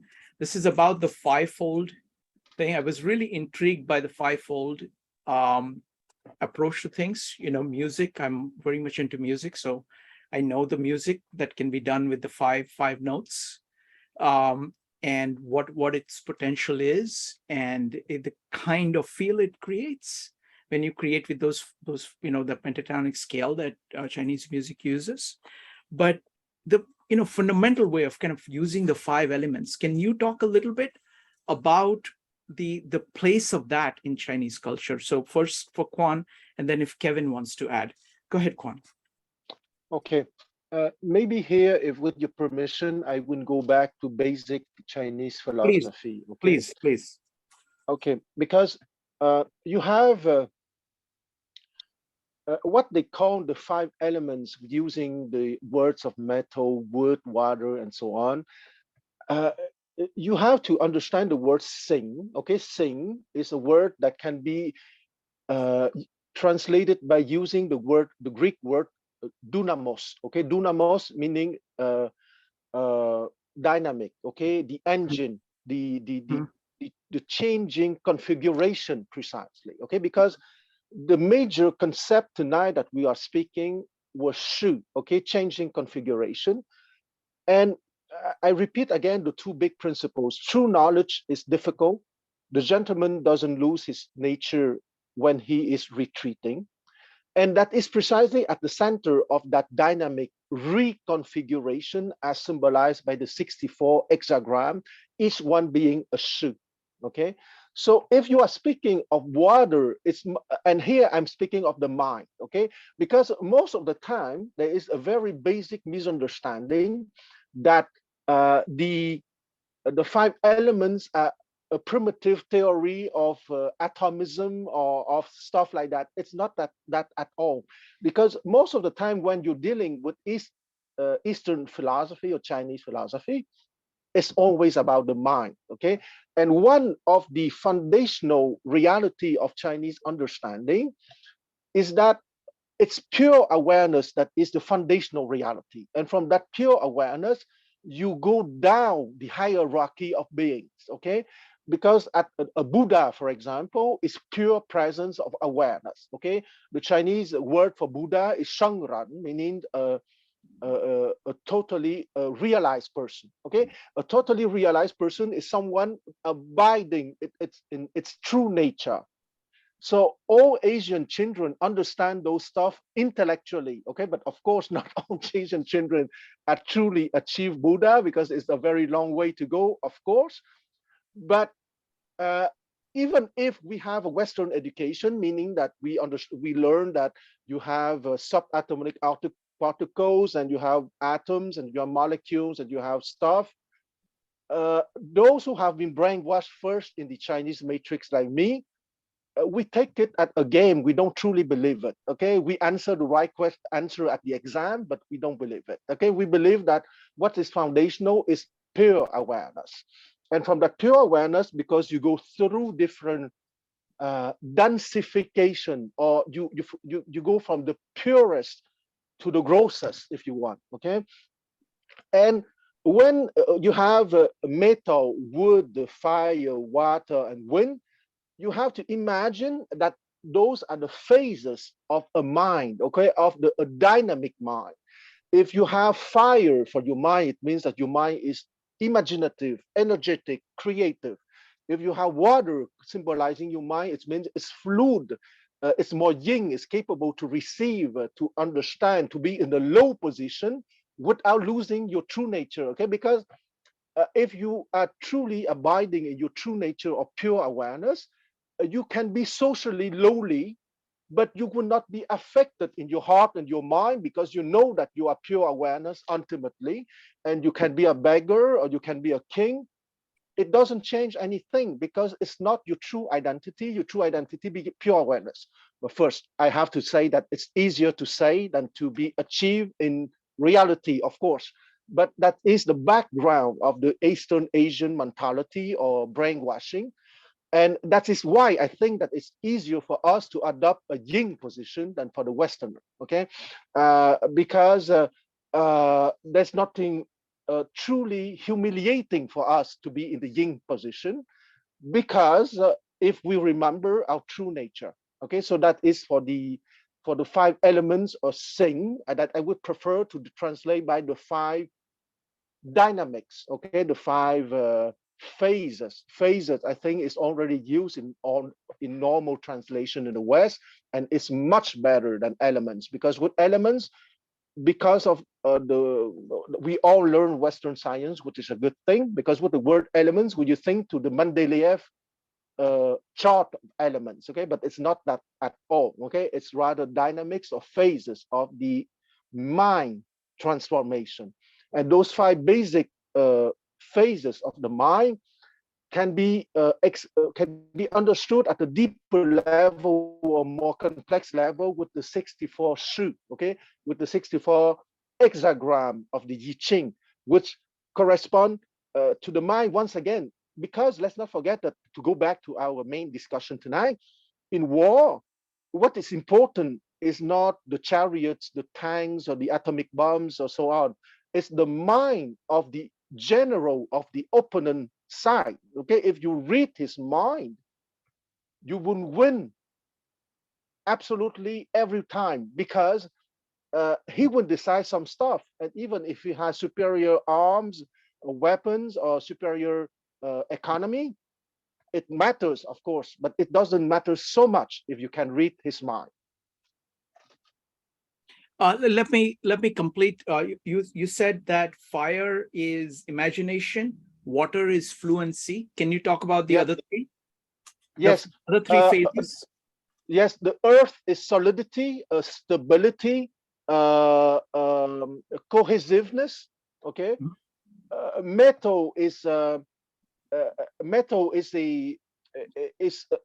not solidity in the sense of the earth. It's rather rigidity. Okay, because metal is put on the western side on a chart, and the western side is the direction of the setting sun. Okay, so it's more rigidity, cruelty, not adaptability, etc. Contrary to earth, which is at the center in the chart, and earth is solidity, cohesiveness, stability. Okay, that's the difference between earth and metal, which both are quite hard. Okay. And the last one is air. Air is expansiveness. Is a little bit like water, fluidity, but it's much more expansiveness, infinity. Okay, capability to accept everyone. Wonderful. Thank you. Kevin, would you like to add anything? Would you like to talk about the five elements, five phases? Absolutely. Thank you. I want to a little bit maybe even more about, generally we speak, it's like Chinese philosophy or something, no scientific proof or something. I sometimes they have a connection, at least. I'll put it that way. For example, 5 color you mentioned, and then also posted of Wuxing. Basically, it's a 5 phases or 5 agents. I can't mention that before.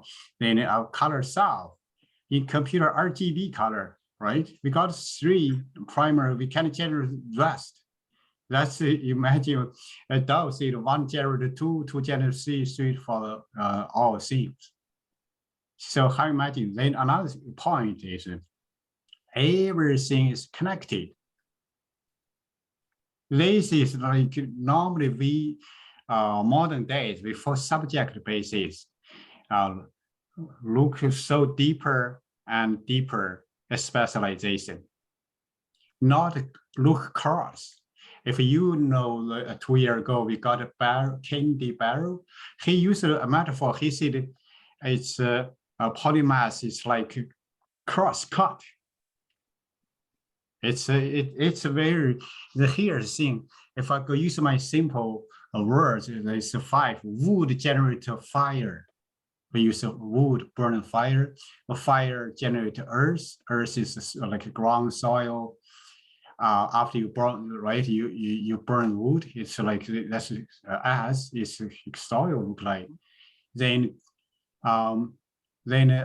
soil generate metal, or metal from ground. And metal also generate water. This part a little bit maybe. Then here, if you see that wiki page called Wuxing Chinese philosophy, this is from the gray area outside. Inside, they got overcome. If you know, we learn those concepts, deductive, conductive. This always happen here, deductive way, conquering. For example, wood can you conquer the you grab the nutrition from the soil. Soil you can conquer water. For example, you got a flood, you need the soil and put it. Normally old days use bag, right? For bag, put the soil, line up, Then water conquer water, conquer the fire. The fire you can use to melt down the metal. It's very basic, but easy to understand. By the way, I'm going to pull back a little bit. Normally, we think just now, who a kind of gentleman said, we like focus yang or yin. I always understand not either or. It's both yin and yang. If you look at the yin yang symbol, it's in the yang side have yin a little bit, right? Black, little bit white. White side, little bit black. It's like one coin, 2 sides. You cannot see without the yin, you don't have yang. Without the yang, you don't have yin. If one mountain, the daytime, you got south side and north side, right? South side you face to the sun, the yang. Another side is yin. Back to the 5 for that music thing. Also, that's here's very important. Why is Wuxing? Basically, a lot include music in the. They mention the music and color. They all have 5. Very interesting. Actually, the Chinese way of thinking. Actually, they try everything is connected. They categorize 5. If you see are in modern days, are we do survey? Most likely neutral, less likely less. You see, we got a 5. We can't put a 3. Like or not, I stay neutral. Or left, if you're from party side, I'm far left, a little bit lean to left, then neutral, I no opinion. Then the right side. It's those concepts honestly very important. This put ourselves on the stage. Okay, I don't like this. I hate this. It's like we get used to a modern language like this, or like, oh, I absolutely super excited. All the days, our language changed. I think in modern days, world is flat. Our language is affected by modern, like get quick, fast food. Yes or no? If you remember the recent our Congress, right, question, yeah, it's yes or no, simple. It's not easy. First, you're going to question your question. It's a valid question. It's not a yes. It could be, that's why some people answer this way, yes, like this, no, like this. You know, but people get, no, I didn't get you. I want to yes or no, simple. But the word is not simple. But it's how it's simple, just how to understand. Thank you. Wonderful. Thank you. Thank you. Next up is going to be Anne. Anne, go ahead. Hi. Quan and Kevin, you create very strong arguments for my case with respect to the 5 elements that you point to and the deep reliance in Chinese culture on training children up in this, that the 5 appeals, I think there are 3 verses intended to lift up or to prop up or to argue for the primacy of the so-called indirect tactics, really tap into some deep recognition to the Chinese audience, you know, even at that time, I suppose. And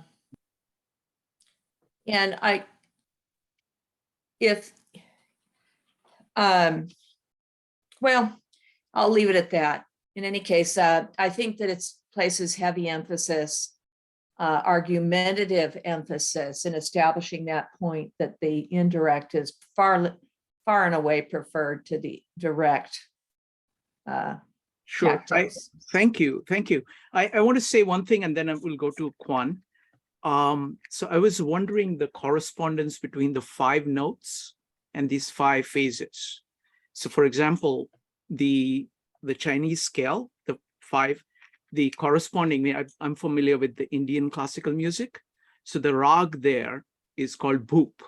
So it goes sa re ga pa dha sa sa dha pa ga re sa.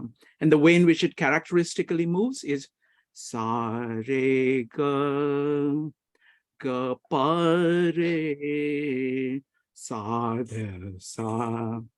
So is there a correspondence between these notes and these 5 elements? Quan. I will answer to the question about music after I make my small comments. Absolutely, absolutely. I make a mistake. I say air, but there is no air in the Chinese 5 elements. It's wood, but the meaning is the same, okay? Because wood is about the spring, okay? When you have fresh wood, and the idea of freshness, of openness, of accepting everyone is the right interpretation, but I should not have say air.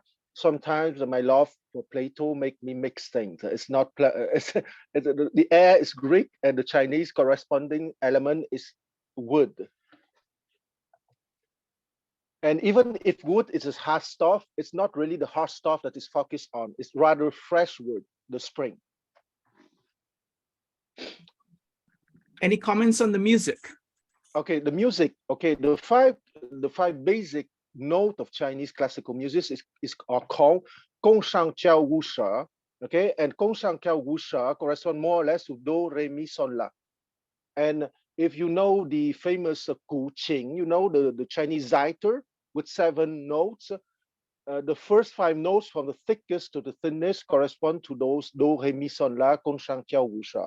And according to tradition, King Wen added the 7th string, the 6th string, and his son King Wu added the 7th string. Okay, and precisely music is very important in Chinese tradition because first okay, in everything Chinese or Eastern Asian is always the mind, okay, because I'm the parrot of myself. The mind is a intermediate state of pure awareness and of a gross reality. Okay, so the mind is like a good go in between, if you want. Okay, influenced by the higher realms and also influenced by the lower realms. Okay, that's why the mind is so important. If your mind is influenced by the higher realms, you will be a noble person. If your mind is more influenced by the lower realm, when you will be an ignoble person. Okay, so the mind is at the center of everything Chinese and Eastern Asian. Once again, because we believe that the foundational fabric of the universe is pure awareness. And that pure awareness can be expressed in music precisely. And though Gong Shang Jiao Wu She correspond exactly to wood, earth, metal, fire, and water. Okay, so for there is here a metaphysical hypothesis, okay, because you can ask me, well, what is the proof that Gong correspond to wood? Okay, there is a metaphysical hypothesis here. It's like if I ask you why the Indian sages say that the sound of the universe is Om. Okay, so you would answer me, well, because in deep meditation they heard the sound of the universe, and that sound in the universe is Om. Okay, so you better go in deep meditation and you will hear the same sound. I cannot give you the answer at the intellectual level. So it's the same answer that I give you. Okay, why they do make those matches? Because the ancient Chinese sages in deep meditation saw the correspondence between a certain state of the mind with a certain foundational notes on the pentatonic scale. Okay, that's my answer. And then from that, if you have a mastery of your mind, using music as a kind of resonance, okay, to your mind, would help your mind to be in a good state. Okay, and well, I'm a lover of Western classical Chinese, Western classical music, as of classical Indian music and classical Chinese music. It is obvious for me that when you hear to classical music, there is something of the divine, of the timeless, that is not present in not classical music. Okay, I don't want to offend anyone, but if to take a Western example, if you listen to the Art of the Fugue by John Sebastian Bach, it is as you hear the music of the architecture of the universe. Okay, so there is something sublime, divine, and I think that it has a link to meditation. And I stop here. Wonderful. Absolutely. So thank you so much. Really appreciate this comments. And I'm going to look at this further on music, because that's a very deep interest of mine. Next up is going to be Mark. Mark. Thanks. I wanted to add another string to the strain of Kwan's melody that he's weaving, and suggest that for Plato also, mind is at the center, since he tries to set out to prove in Book 10 of the Laws that mind as self-moving is prior to body, and that the idea of harmony in music plays such a central role, for example, in the Phaedo, where he defines, or he has Socrates suggest that the soul itself might be a harmony.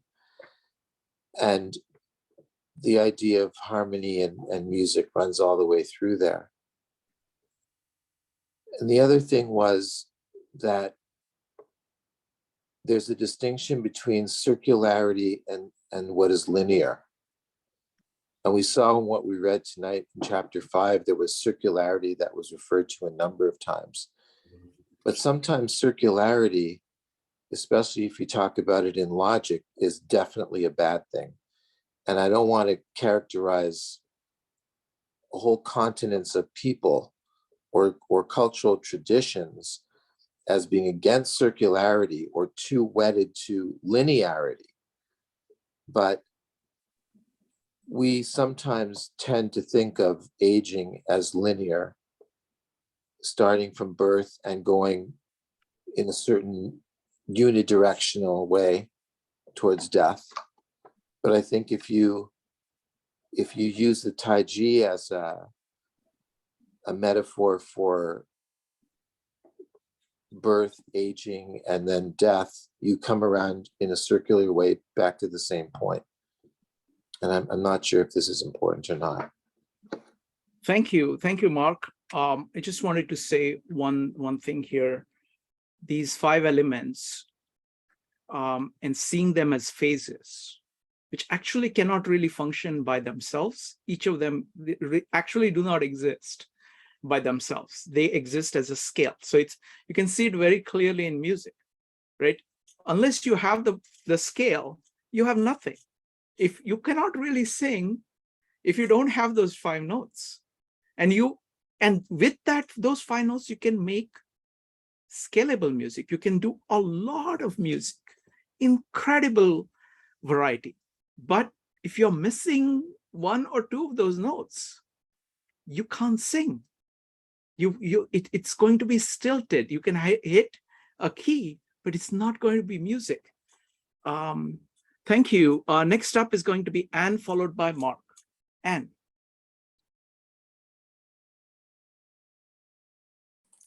Yes, Shrikant, I wanted to ask you, did you recognize the do, re, mi, fa, so in the, is that something that the Indian version matches to? The way in which Indian scales work is that the starting point is relative, so you can just move it to do. So it is the same, Sure. Sa, but the distance between the distance pitches is the same. Yeah, would be whole notes, say, for example. Exactly. Okay. Well, I bet you that there was some convergence there between India. Oh yeah, no, it is. Yeah. It's not just. It's actually identity. It's like Absolutely wonderful. Between Wonderful. the Western, the 12-note scale and the pentatonic scale, Chinese, and the Indian. India has like many scales, but this is like the one of the scales. Well, thank you. Yeah, and each scale has a quality to it. So this quality of bhoop in Indian rag is that it has this quality of being very clear, very positive, very meditative, and very simple and beautiful rag. It is supposed to be a rag that you start with. And so absolutely. And it has the same quality as the Chinese music that I've heard. Well, I've got to listen to both. Yes. Yes, go ahead. I'm sorry. No, that's it. That's all I had. Let me go to Mark. Unless may you have, may I ask one more question? I wanted to ask Mark what he meant by the problem with circularity, because as I read it in the text here in this particular chapter, I don't think tautologies are involved. That is, I'm not sure what you mean about the problem with circularity in philosophy, Mark. All right, next is. Yes, should I go? Please go ahead. Yeah, I think you're right. We can't confuse circular patterns with tautologies. But I don't think that there's enough emphasis on circularity as a useful metaphor in the West as perhaps in some of the Eastern texts. Yeah, And let me just add one thing to it, Mark, if it's all right. Okay. Absolutely. So, like for example, you have like in Indian thought, circularity is very deeply inbuilt. So all movements are like spiral movements, like just like musical scale, right? You can go from do, the tonic note do to the next do, and then you can continue on, and it has the same kind of nature to it. So it is a progression. So it's a spiral. So it's like it is moving in a direction, but it is moving in a circular way. Go ahead, Mark. Oh, yes. Thank you for adding that. It also reminds me of the circularity of the 4 ages or the yugas in Yes. the, I think in the Brahmanas where they talk about that. But I also wanted to add, if we're thinking also about what is universal, because I think you asked that in a different session, if I remember correctly. Mm-hmm. And all this talk of musical scales is so fascinating, the pentatonic scales, and you can teach that to a child on the piano and say, if you stick to the black notes, whatever you play is going to sound harmonious. And that's always fascinating for them. Or we could look at the system of 7 notes and things that you find in the Greeks among the Ionian and the Lydian modes and the Phrygian and the Dorian modes. And then we can expand that out to look at different forms of tunings that have 29 divisions or 16 divisions of the octave or of the ratio between 2 to 1. And people like Lamont Young and Michael Harrison have made use of alternate tunings in contemporary music. It's all very fascinating. But what lies behind it is the idea that there can be a succession of tones, and that you can find all over the world. And that there is some emotional content to the succession of tones, I think is something that you find in all the different traditions. And that there are harmonies as well as rhythm, even though it's understood in reflected differently in the different traditions, that those things are very much at the core of almost all of our ways of looking at music. Absolutely. Thank you, folks.